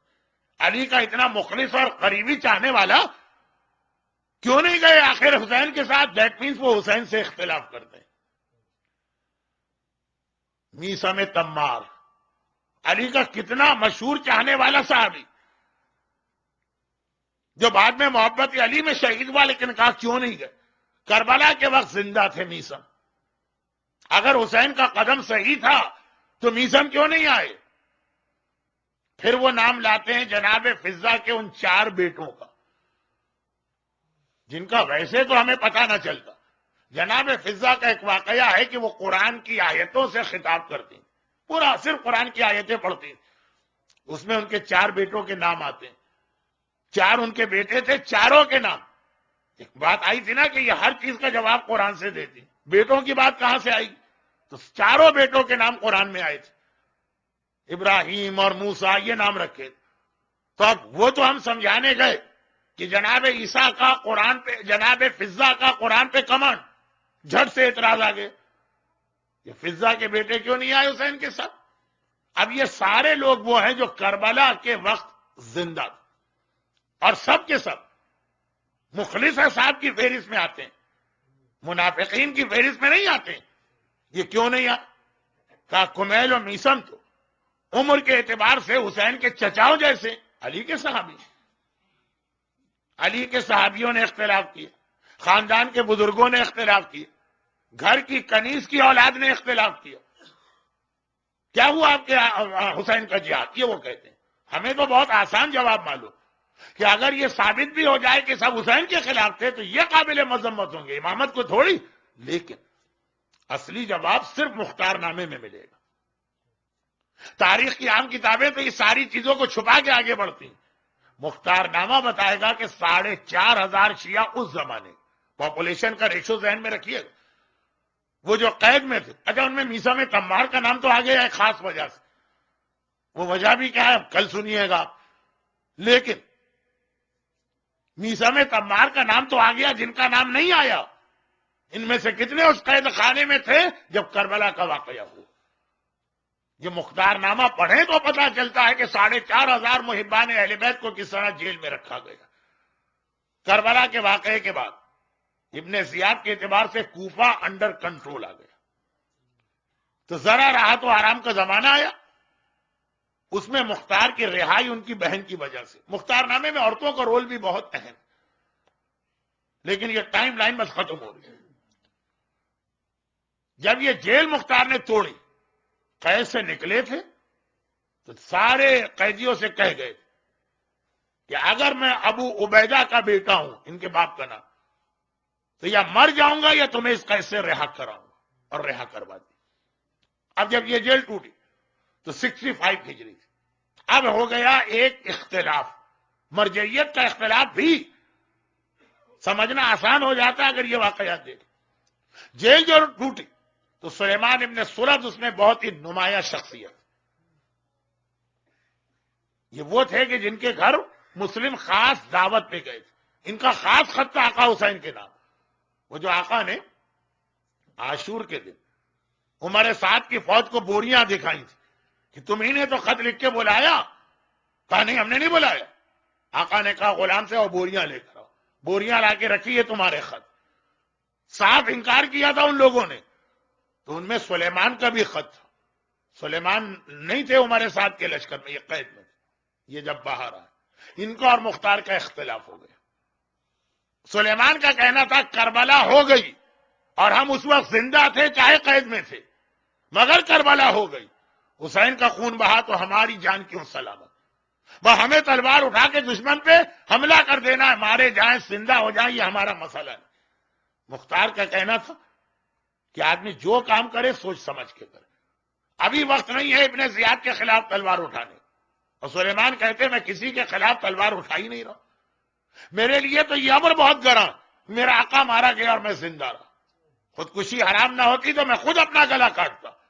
چنانچہ سلیمان نے مختار سے اختلاف کیا، اپنا گروہ بنایا، یزید کے خلاف، یزید تو مر چکا تھا، ابن زیاد کے خلاف فرسٹ اپرائزنگ وہ مارے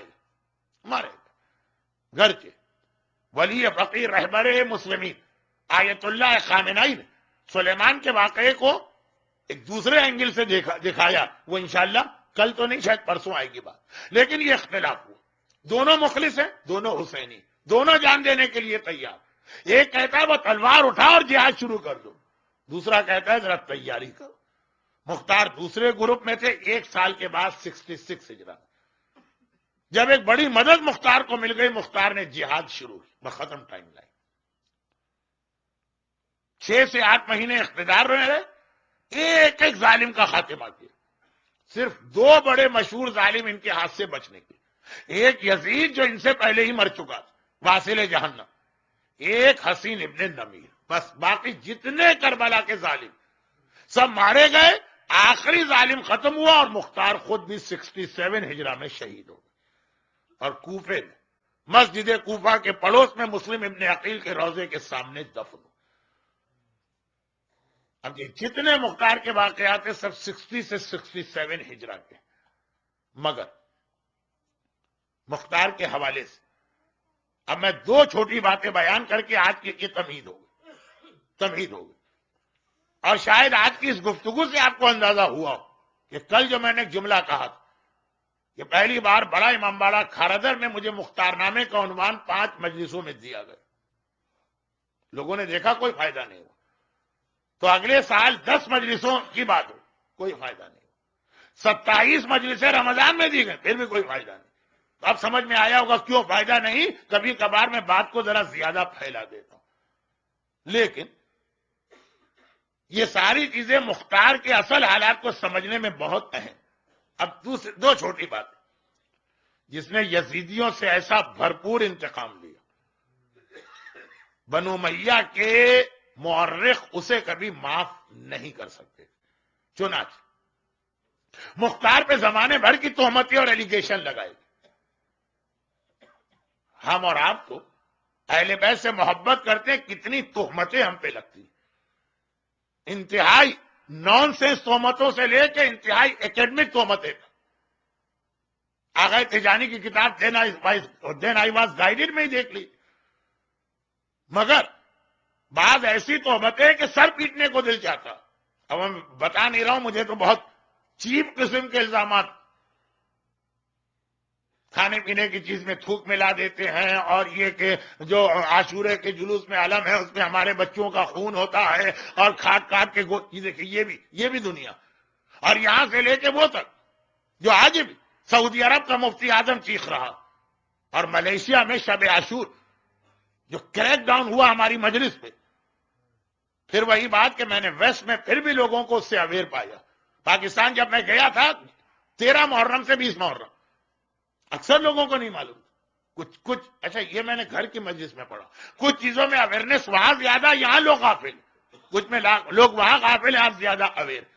ای میل کا ایک فائدہ تو یہ ہے نا کہ دھڑا دھڑ جو پٹیشن آپ کے پاس آ رہے تھے کہ سائن کر کے ملیشین ایمبیسیڈر کو بھیجو، تو واقعہ پتا چلا کہ کتنا سخت کریک ڈاؤن ہوا. ہم تو سوچ بھی نہیں سکتے کہ اسلامی دنیا کا اپنے آپ کو اتنا ماڈرن کہنے والا ملک اور سعودی عرب سے بھی زیادہ سخت نکلا اس حوالے سے. تو اس کے بعد جب ایک سوال ہوا کہ آخر گھر کے اندر بیٹھے ہوئے کچھ لوگ ایک مجلس کر رہے ہیں، یہ اتنا سیریس مسئلہ کیسے بنا کہ باقاعدہ فوج آئی اور کریک ڈاؤن کیا اور ان 200 بیچاروں کو پکڑ کے لے گئے. کہا یہ کیسا فرقہ جس کا کہنا یہ ہے کہ نبی علی تھے، محمد نبی نہیں تھے. جبرائیل نے دھاندلی کی، اللہ نے کہا تھا وہی رسول پہ نازل کرنا، وہ علی کے پاس لے کے گئے. آج بھی 21ویں صدی میں 2011 میں اور ایسے ملک میں جو اپنے آپ کو اتنا روشن خیال اور ترقی یافتہ کہتا، مہاتیر محمد کے نام سے ملیشیا ایک کلاسیکل ایگزامپل بنایا جاتا، اور ایسی تہمتیں لگائی جا رہی. پوری شیعت آج سامنے ہے، ساری کتابیں سامنے، سارے علماء سامنے. یہی سعودی عرب کے مفتی اعظم نے بھی کہا تھا، اور اس امام نے بھی کہا تھا جو حرم میں نماز بھی پڑھاتا ہے، حج میں ہم جاتے ہیں اس کے پیچھے نماز بھی پڑھنا پڑتی. بہت سے لوگوں کو اختلاف ہوگا، ہم نہیں پڑھیں گے اس کے پیچھے نماز، لیکن بہرحال جنہیں حرم کی نماز کا ثواب لینا ہے، حکم امام کی پیروی کرنا. تو یہ ساری تہمتیں جب ہم پہ لگ رہی ہیں تو مختار نے تو باقاعدہ پریکٹیکل جہاد کر کے بنو امیہ کا کچا چھٹا دنیا کے سامنے پیش کیا. کیونکہ مختار نے کسی کو سزا نہیں دی، پہلے اس سے قبول کروایا، بتاؤ تم نے کیا کیا ظلم کیے. کربلا کی ایک پوری پیرلل ہسٹری مختار نے بھی تیار کی، ہر قسم کی تہمت لگائی، جس کے نتیجے خود امام کے زمانے میں لوگ افیکٹڈ ہو گئے. پتہ نہیں مختار ٹھیک ہیں کہ نہیں، اور آج تک ایسے لوگ چلے آ رہے ہیں. ابھی میں دبئی میں ایک روایت کسی خطیب سے سن کے آ رہا ہوں کہ مختار تو جہنمی، اور ایک روایت بھی پڑھ دی انہوں نے، نعوذ باللہ. کل میں انشاءاللہ تھوڑا اس کے حوالے سے کہوں گا یہ میں اس موضوع پہ کیوں آیا. اور خود امام کے زمانے میں لوگوں نے کہا مولا کون سے امام, بہت دیر سے آپ بھی خاموش ہیں اور میں بھی اپنے پاس وقت نہیں پا رہا.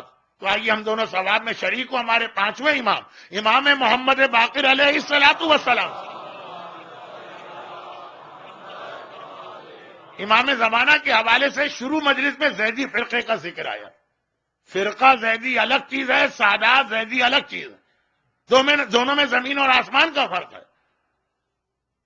تو اب امام کی مخالفت کرنے والا یمن کے بارڈر پر سعودی عرب اس وقت اس فرقے کے خلاف بقول ان کے ہولی وار لڑ رہے ہیں, وہ زیدی فرقہ.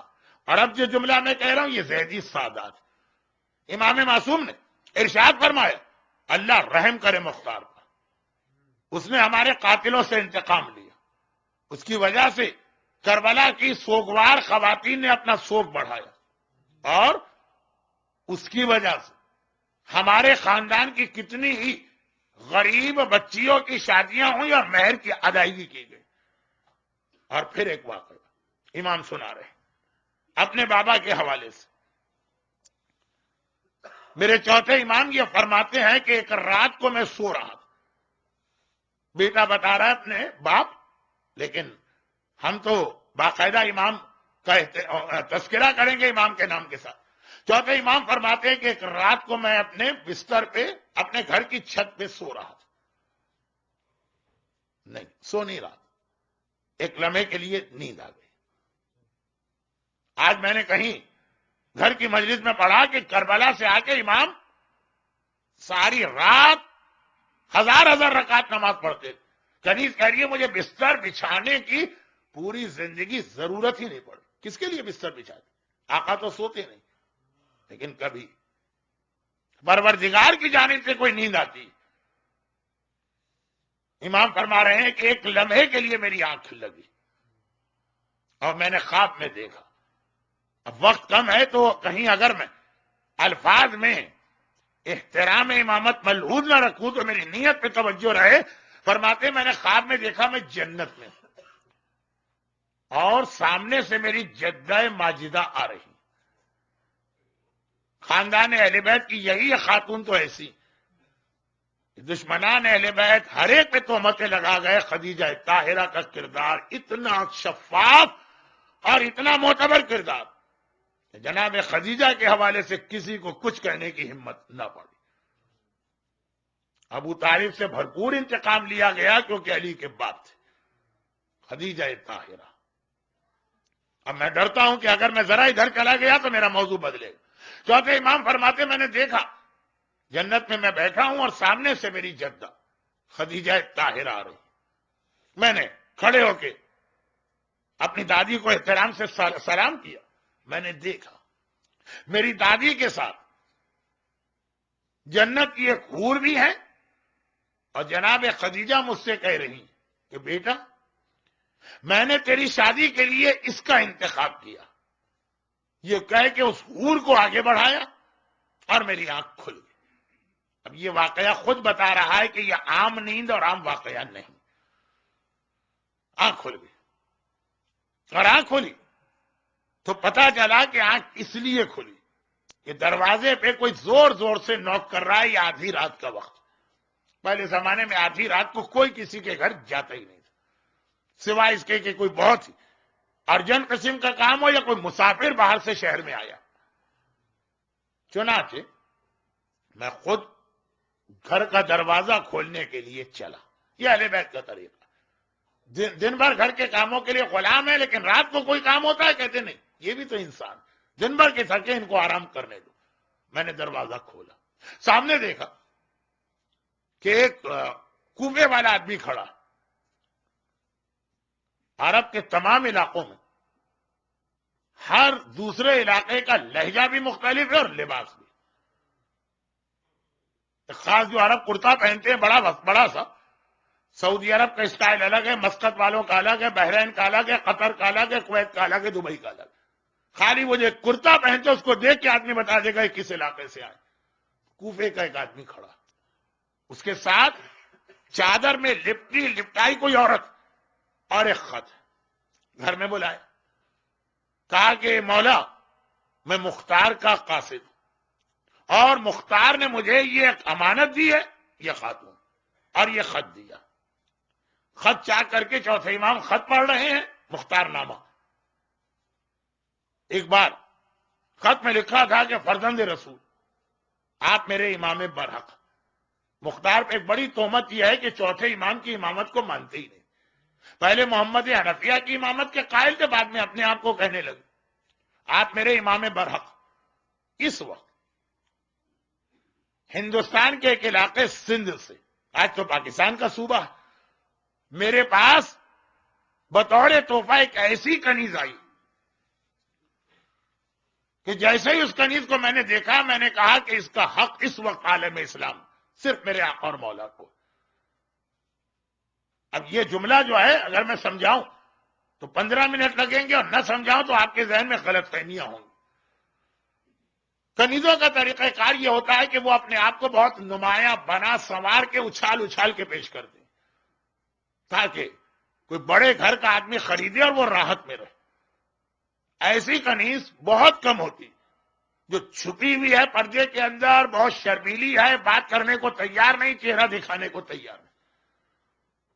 جب زمانے کے امام، دیکھیے آج ہی کی تقریر میں 5 دفعہ حوالہ آ گیا کہ والدہ نرجس خاتون کنیز کی شکل میں پہنچائی گئی سامرا، تو اس میں بھی یہی نمایاں واقعات کہ جس آدمی کے ذریعے اللہ نے انتظام کیا وہ تو ظالم تھا، وہ عاجز آ گیا نرجس خاتون سے، نعوذ باللہ، کہ اس طرح سے تمہیں کوئی نہیں خریدے گا، نہ اپنا چہرہ دکھاتی ہو، نہ کسی سے بات کرنے کو تیار ہو، نہ کسی کے قریب جانے کو تیار۔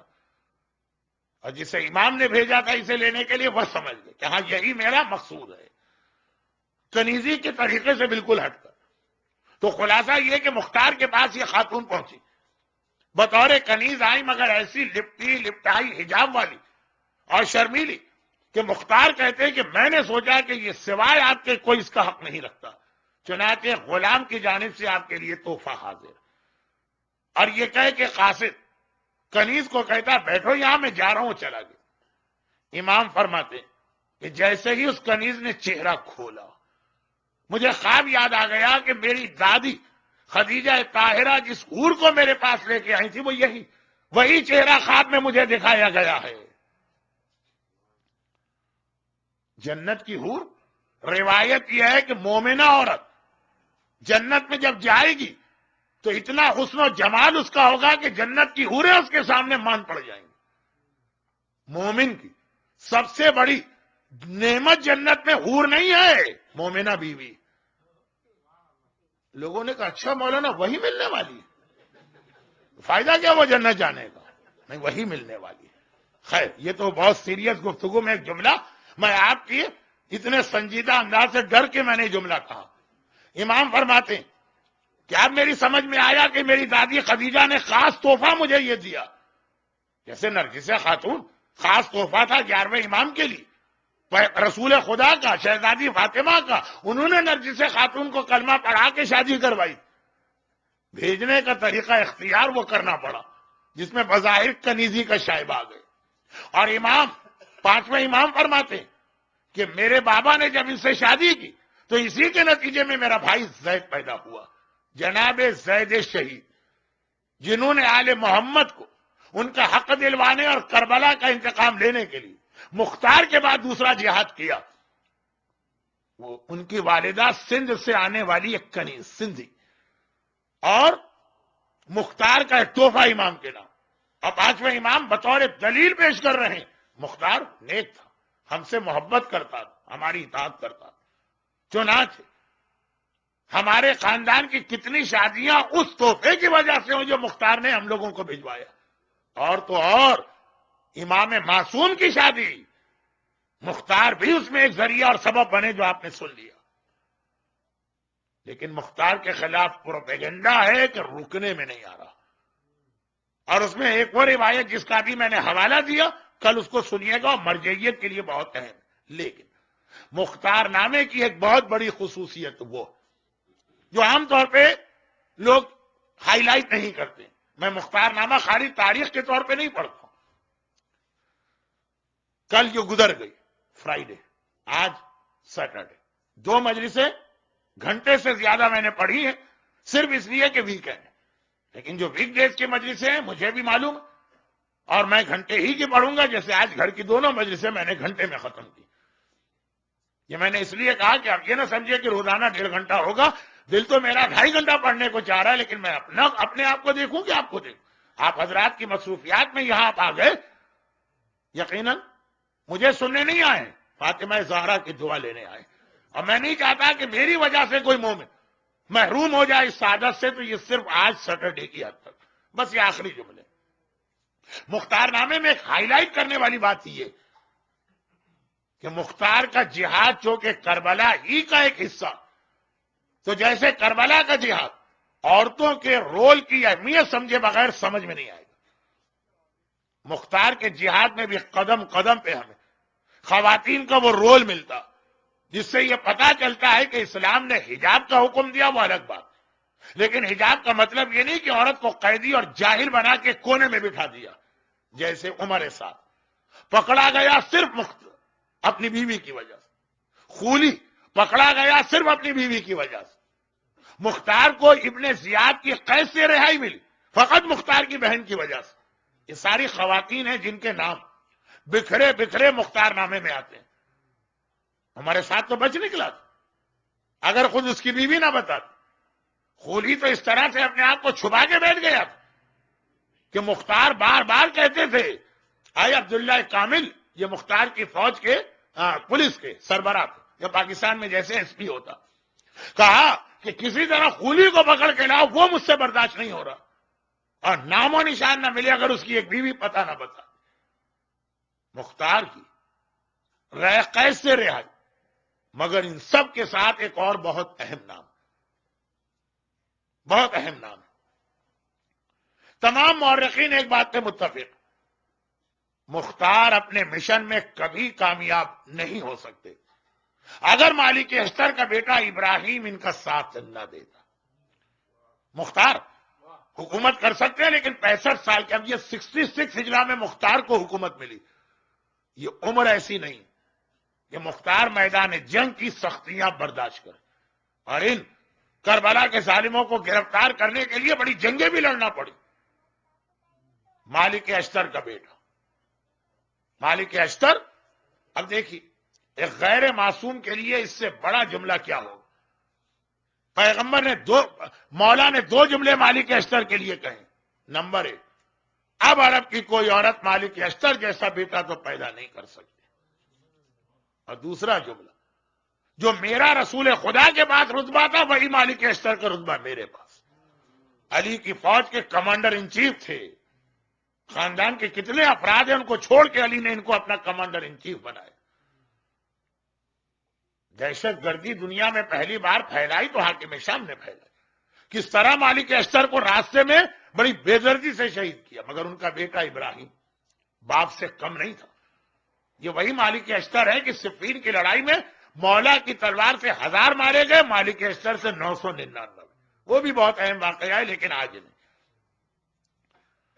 سب نے کہا مختار اگر مالک اشتر تمہارا ساتھ دے بس پھر فوجی اعتبار سے تم بڑے مضبوط بھی ہو جاؤ گے، اور ابراہیم ابن مالک اشتر کوفے کے پرانے باشندے، مختار کوفے کے پرانے باشندے نہیں ہیں، قبیلہ بنو ثقیف کے ہیں جو طائف میں رہتا، یہ اگر مل گئے تو سمجھو کہ آدھا کوفہ تمہارے ساتھ، اور بہت اثر والے۔ ابراہیم نے ایک شرط لگائی تھی، جب ابراہیم پہ پریشر پڑا تب بھی ایک شرط لگائی تھی، مجھے مختار کے بارے میں کنفرم نہیں ہو رہا، میں پہلے اپنے چوتھے امام سے پوچھوں۔ ابراہیم بھی ان لوگوں میں سے ایک ہیں جنہوں نے چوتھے امام کی تصدیق کے بعد مختار کو جوائن کی، مگر یہ تصدیق والی بات ابراہیم نے کہی کب؟ جب بہت زیادہ پریشر بڑھ گیا کہ تمہیں مختار کا ساتھ دینا، اور یہ پریشر کس نے ڈالا؟ ابراہیم کی سگی بہن اور مالک اشتر کی بیٹی نے۔ مختار نامے میں عورتوں کا رول آغاز ہی یہاں سے ہو رہا، سب متفق ہیں، اور یاد رکھیے ابن زیاد بھاگ گیا تھا، ابراہیم نے جا کے اس کو پکڑا تھا، اور کیسی گھمسان کی جنگ کے بعد ابراہیم کی تلوار سے مارا گیا۔ ابن زیاد اگر مارا نہ جاتا تو کربلا کا انتقام ادھورا رہے گا. یہ ابراہیم، اور ابراہیم کو مختار کا ساتھی بنانے والی ابراہیم کی بہن مالک اشتر کی بیٹی. اب دونوں رول کتابوں میں آ گئے. جس کا شوہر غلط تھا تو اس کی بیوی نے اپنے شوہر کو گرفتار کروایا. دین خدا کے سامنے رشتہ داریاں نہیں چلتی. ہم نے کہا بھائی آپ فلاں صاحب کی شادی میں کیسے چلے گا؟ طوفان بدتمیزی دیکھا، مکس گیدرنگ، ڈانس ہو رہا، گانے بجائے جا رہے ہیں.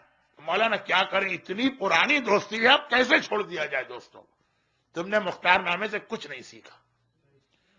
ہم نے کہا فلاں تقریب میں کیسے چلے گئے؟ دیکھا آپ نے کیا ماحول ہے وہاں کا. کیا کریں مولانا، بھائی کی بیٹی کی شادی ہے، چچا بھتیجی کی شادی میں نہ جائے. تم نے کچھ نہ سیکھا کہ مختار نامہ تمہیں کیا پیغام دے رہا. جہاں نگیٹو رول ہیں، عورتوں نے گرفتار کرایا، سہاگ اجڑتا ہے تو ادھر اجڑ جائے، شوہر مارا جاتا ہے مارا جائے، بچے یتیم ہوتے ہیں ہو جائے. آقا حسین کے نام پہ کوئی کمپرومائز اور مصالحت نہیں. بلکہ ایک عجیب جملہ ہے جو آگے آئے گا. عمر سعد کی بیوی سے مختار نے کہا آج گرفتار کروا رہی ہے، پہلے کیوں نہیں گرفتار کرایا؟ بڑا پیارا جواب دیا اس نے، لیکن یہ ایک جملے میں بیان کرنے کا نہیں ہے. جب عمر سعد کا واقعہ آئے گا. ابراہیم ابن مالک اشتر، اب یہ تو تھے کربلا کے وہ نگیٹو کیریکٹر جنہیں ان کی بیویوں نے گرفتار کرایا. علی اور حسین کی محبت کوئی اہمیت نہیں، سہاگ کی اجڑتا ہے اجڑ جائے، بچے یتیم ہوتے ہیں ہو جائے. آقا حسین کا قاتل زندہ رہے یہ برداشت نہیں. اور یہ تھے پازیٹو کیریکٹر. مختار کی بہن مختار کی رہائی کا انتظام کر رہی. مالک اشتر کی بیٹی ابراہیم کو مختار کے ساتھ ملنے پہ مجبور کر رہی. خالی مجبور نہیں کر رہی، اپنا وعدہ پورا کر رہی. اور کیا تھا وعدہ؟ بس منزل مصائب آ گئی اور اسی انداز سے گفتگو چلے گی. درمیان میں ہمارے آپ کے جو پریکٹیکل حالات ہیں وہ بھی، زمانے کے امام کا تذکرہ بھی، کیونکہ یہاں پہ بڑی مشکل سے میں نے اپنی زبان کو روکا. جب یہ جملہ میری زبان پہ آیا کہ امام زمانہ کا جو جہاد ہوگا اس میں بھی خواتین کا بہت اہم رول ہے، عورتوں تک کو نہیں پتا. تبھی ہم سے سوال ہوتا ہے مولانا امام آئیں گے تو مرد تو امام کے لشکر میں شامل ہو گئے، عورتوں کا کیا؟ اس سوال بتا رہا ہوں، ان کو پتہ ہی نہیں ہے کہ عورتیں بھی امام کی فوج میں ہیں. خیر، اب یہ میں بہت مشکل سے روک رہا ہوں. آپ حضرات کا حوصلہ ہمت ہے کہ آپ 1.5 گھنٹے سے زیادہ مجھے سن رہے ہیں، لیکن بہرحال مجھے آپ کا خیال کرنا ہے. آج میری بھی تیسری مجلس تو ہے، تو بس باقی باتیں کل. مالک اشتر کی بیٹی، جیسے ہمارے ہاں کہیں نوحوں میں کہیں مرثیوں میں یہ ہوتا، کربلا کا منظر نہیں بھولتا، شام کا منظر نہیں بھولتا، سجاد وہ منظر نہیں بھولتے. مالک اشتر کی بیٹی نے بھی کہا کہ مولا یہ منظر میں کبھی نہیں بھول سکتی، اور اپنے شہید باپ کی قسم کھا کے یہ اعلان کرتی ہوں کہ اس کا انتقام لوں. کیا منظر! بازار کوفہ میں جب سیدانیوں کا لٹا ہوا قافلہ داخل ہوا، عجیب منظر تھا. کائنات کا سب سے عزت دار گھرانہ، کائنات کا سب سے محترم گھرانہ، آج حبشہ اور دیلم کے قیدیوں کی طرح سے رسیاں باندھ کے اس طرح بازار میں لے جایا جا رہا. جب یہ قافلہ جا رہا، بازار میں داخل ہوا، حکم حاکم بھی ہے، سارے مرد گھروں سے باہر سڑک پہ کھڑے ہو کے ہی تماشا دیکھیں. ساری عورتیں مکان کی چھتوں پہ تیار ہو کے بیٹھے، اور ہر باپ اور ماں اپنے بچوں کو عید کی طرح سے نئے کپڑے پہنائے. پورا منظر ایسا بنے جیسے آج عید کا دن ہے اور خوشی منائی جا رہی. کوفے کے اوباش اور بدماش قسم کے لوگ، انہیں تو اللہ موقع دے، طنز، تانے، تالیاں پیٹنا، مذاق اڑانا، توہین آمیز جملے کہنا. اتنا اینٹی کلائمیکس. 1 مہینے پہلے مسلم ابن عقیل کے ہاتھ پہ بیعت کرنے والے اتنے جلدی بھول گئے. بس یہ ایک ایسا منظر کہ سیدانیوں کے سر تو جھکے ہیں، میرا مظلوم آقا، اللہ نے ایک ایسا امتحان لیا ہے، نگاہیں نیچی کر کے آگے بڑھ رہا. حاکم کا حکم آیا قافلے کو روک دو. قافلہ رک گیا. سجاد کے کان میں کسی خاتون کے رونے کی آواز آئی. ہچکیاں لے کے روتی جاتی، کہتی جاتی ہے مولا مجھے اپنے شہید باپ کے خون کی قسم کھاتی ہوں، یہ منظر کبھی نہیں بھولوں۔ مولا اگر میں زندہ رہی تو آج کے اس منظر کا انتقام لے کے دکھاؤں۔ آقا سجاد نے چہرہ بلند کیا، پتہ چلا قریب کا مکان، اس پر ایک عورت، حاکم کا حکم ہے اس لیے وہ بیٹھی تو اسی طرح جیسے باقی عورتیں بیٹھی، مگر آنکھوں سے آنسوؤں کا ایک ایسا سمندر بہ رہا ہے، روتی جاتی ہے۔ مولا، امام سوال کرتے ہیں تو ہے کون؟ کہا مولا میں مالک اشتر کی بڑی بیٹی ہوں، اہل بیت کی محب ہوں، لیکن کبھی سوچا بھی نہ تھا کہ میرا آقا اور مولا میرے شہر میں آئے گا تو اس حالت میں آئے گا اور میں آقا کی کوئی خدمت بھی نہیں کر پاؤں گی۔ لیکن میں اپنے شہید باپ کی قسم کھا کے کہتی ہوں، انتقام لینا۔ اور اس مالک اشتر کی بڑی بیٹی کا اتنا اہم حصہ ہوا ابراہیم کو کنونس کرنے میں۔ یہ مالک اشتر کی بیٹی، اور ادھر سجاد کو ایسا لگا یہ اہل بیت اطہار، یہ ان کا کردار، یہ ان کی عظمت، ایسا لگا عین اس موقع پر جیسے کوئی میرے گھٹنوں کے قریب کھڑا ہوا، جھک کے دیکھا ایک چھوٹا بچہ کھڑا۔ آقا سلام لیجیے۔ مولا نے پوچھا تو کون؟ یہ یہاں اکیلا کیسے آ گئے؟ کہا میں نہیں آیا، مجھے میری ماں نے بھیجا، میں حبیب ابن مظاہر کا سب سے چھوٹا بیٹا ہوں۔ جیسے ہی حبیب کا نام زینب کے کانوں میں پڑا، زینب نے کہا یہ بتا تیری ماں کہاں ہے؟ قریب کے گھر کی چھت سے آواز آئی شہزادی آپ کی کنیز صبح سے آپ کے انتظار میں یہاں بیٹھی ہوئی۔ بس جیسے ہی یہ سننا تھا زینب نے کہا بیوہ حبیب میں تو کب سے تجھے تلاش کر رہی تھی، تجھے تیرے شوہر کا پرسہ دینا۔ زینب کبریٰ تجھے تیرے شوہر کا پرسہ دیتی۔ شہزادی کوئی آپ کو بھی پرسہ دینے والا ملا؟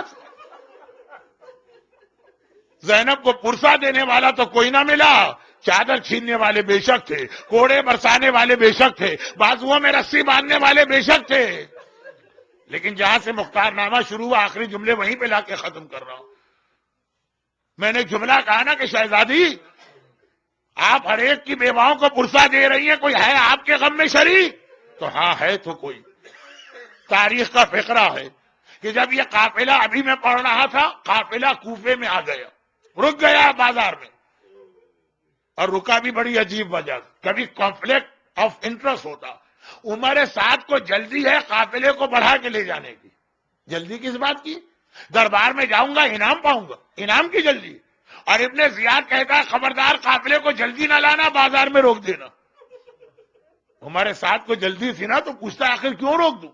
دو وجوہات بتا رہا۔ پہلی بات تو یہ کہتا ہے وہ لعین ابن لعین، میرا دل نہیں بھرا، اگر ایک لمحے میں یہ قافلہ کوفے سے گزر گیا، میرا دل چاہتا ہے کوفے کا ایک ایک مرد محمد کی بیٹیوں کا تماشا اچھی طرح سے دیکھ لے، جب تک کہ سب دل بھر کے یہ تماشا نہ دیکھیں میرا دل نہیں بھرے گا۔ اور دوسری بات کیا کہتا؟ ابھی میرے دربار کی سجاوٹ اور ڈیکوریشن انکمپلیٹ ہے، محمد کی نواسیاں جلتے سورج میں جلیں کوئی حرج نہیں ہے، یہ بچے پیاس سے بلکے کوئی حرج نہیں ہے، میرے دربار کی سجاوٹ پہلے ہونی چاہیے۔ وہی دربار جس سے ربط دے کے آخری جملے مصائب کے پڑھتا ہوں کہ جب یہ تو بازار کوفے کی بات ہے نا، جب قافلہ کوفے کے دروازے سے داخل ہوا اور وہیں سے یہ ایگریسو مجمع، یہ دشمن مجمع کھڑا ہوا، دروازے میں تو خالی مرد ہیں، عورتیں تو نہیں ہیں وہ مکان کی چھتوں پر، اور ہر طرف سے اہل بیت کا مذاق اڑایا جا رہا۔ مورخین نے تو لکھ دیا، ہم سے وہ لکھ رہے ہیں، ہسٹورین لکھ رہے ہیں، ہم وہ جملے بھی کوٹ نہیں کر سکتے جو اس وقت محمد کی بیٹیوں کو دیکھ کر کوفے کا یہ مجمع کہہ رہا۔ زینب سر جھکائے، بالوں سے چہرہ چھپائے، نانا کے دین کو بچانے کے لیے ہر امتحان دے رہی۔ ہاں اس میں زینب کے کان میں ایک آواز اپنی حمایت کی آئی، جب زینب نے سنا کوئی میرے بھیا کو سلام کر رہا ہے، السلام علیک یا ابن رسول اللہ، زینب گھبرا گئی۔ اس وقت دروازے پہ جو مجمع کھڑا ان میں کون ہے جو میرے بھائی کو سلام کرے؟ چاروں طرف دیکھا کوئی نظر نہ آیا، مگر دوسرا سلام زینب کو کیا گیا۔ کوئی ہے جو زینب کا ساتھ دے رہا ہے؟ آواز آ رہی ہے، السلام علیکی یا بنت رسول اللہ، اور رسول کی بیٹی آپ بھی میرا سلام لیجئے۔ اب زینب نے پھر دیکھا یہ آواز کہاں سے آئی، اب پہچان لیا، اب پہچان لیا، کوفے کے دروازے پر بے سر کا ایک لاشا لٹک رہا، سر کاٹا جا چکا ہے، لاشے میں سے پہلے حسین کے نام سلام آیا، اب زینب کے نام سلام آیا۔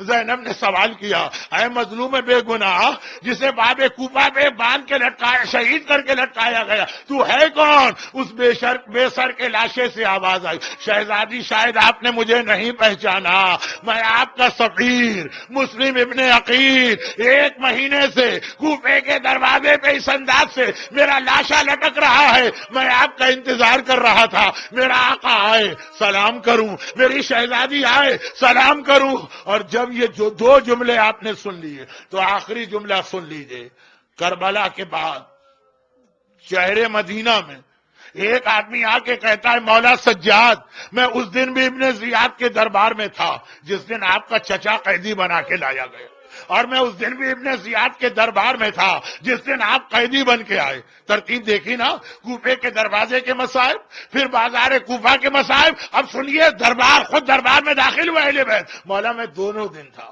میں نے مانا آپ کا چچا مسلم بہت بہادر ہے، بہت شجاع ہے، مگر مولا ایک چیز سمجھ میں نہیں آتی ہے، آپ امام زمانہ ہیں، آپ ان سے زیادہ بہادر ہیں۔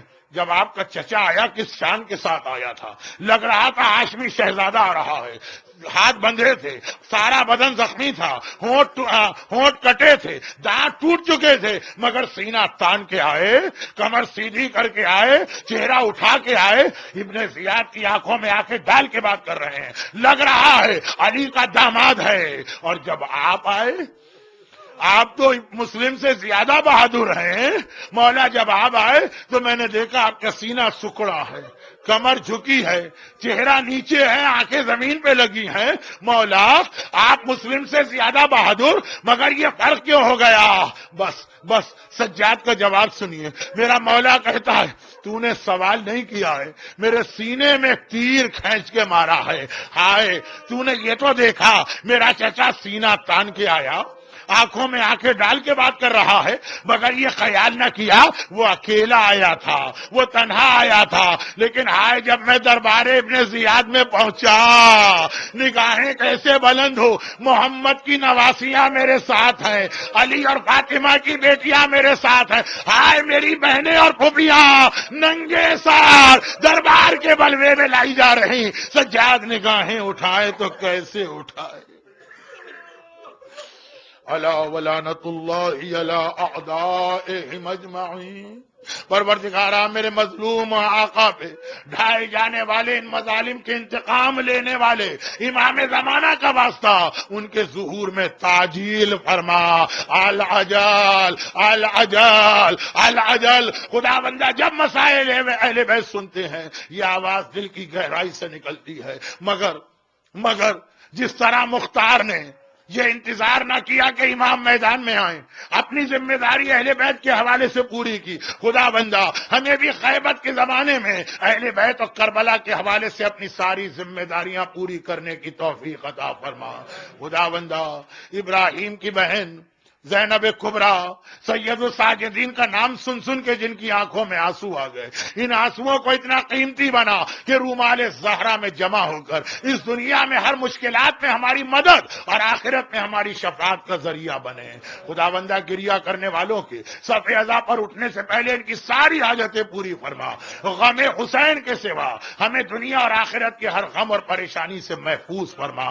پروردگارہ ہمارے تمام مرحومین کی مغفرت فرما، ہمارے تمام بیماروں کو شفائے کاملہ عطا فرما، اور ایک بار پھر یہی دعا کہ بیمار اسلام کی شفا یابی کے لیے اسلام کے معالج اپنی آخری حجت امام زمانہ کے ظہور میں تعجیل فرما۔ دنیا میں جہاں جہاں آج بھی صاحبان ایمان مسلسل ظالموں کے ظلم کا نشانہ بن رہے ہیں، کل بھی میں نے عرض کیا کراچی میں علامہ الطاف حسین الحسین حیدرآباد کے تھے لیکن شہادت تو کراچی میں ہو، اور یہ سلسلہ جاری ہے۔ خدا بندہ ان مظلوم شیعان حیدر کرار کو چاہے وہ عراق میں ہو، اور چاہے وہ پاکستان میں ہوں اور چاہے وہ لبنان اور افغانستان اور ایران میں ہوں، ان سب کو اپنے حفظ و ایمان میں فرمائے۔ ایک سورہ فاتحہ کی التماس ہے، مرحوم میر ممتاز حسین ابن میر مکرم حسین، مرحومہ رقیہ بانو بنت سید عنایت حسین، مرحومہ صفدر بانو بنت سید عنایت حسین، حاضرین مجلس اور بانیان مجلس کے خاندان کے تمام مرحومین اور کل اموات مومنین و مومنات، خصوصاً ملت جعفریہ اور اسلام کے نام پہ جان دینے والے تمام شہداء، ان سب کے لیے ایک مرتبہ سورہ فاتحہ۔ بسم اللہ الرحمن الرحیم، الحمدللہ رب العالمین، الرحمن الرحیم، مالک یوم الدین، ایاک نعبد و ایاک نستعین، اہدنا الصراط المستقیم، صراط الذین انعمت علیہم غیر المغضوب علیہم ولا الضالین۔ دو مختصر اعلان۔ ویکینڈ کی وجہ سے آج کی مجلس 1.5 گھنٹے کی ہوئی، ورنہ 1 گھنٹے۔ دوسری بڑی خوشی کی بات ہے کہ الغدیر کی انتظامیہ حتی الامکان مجلس وقت پر بھی شروع کر رہی ہے۔ ماتم حسین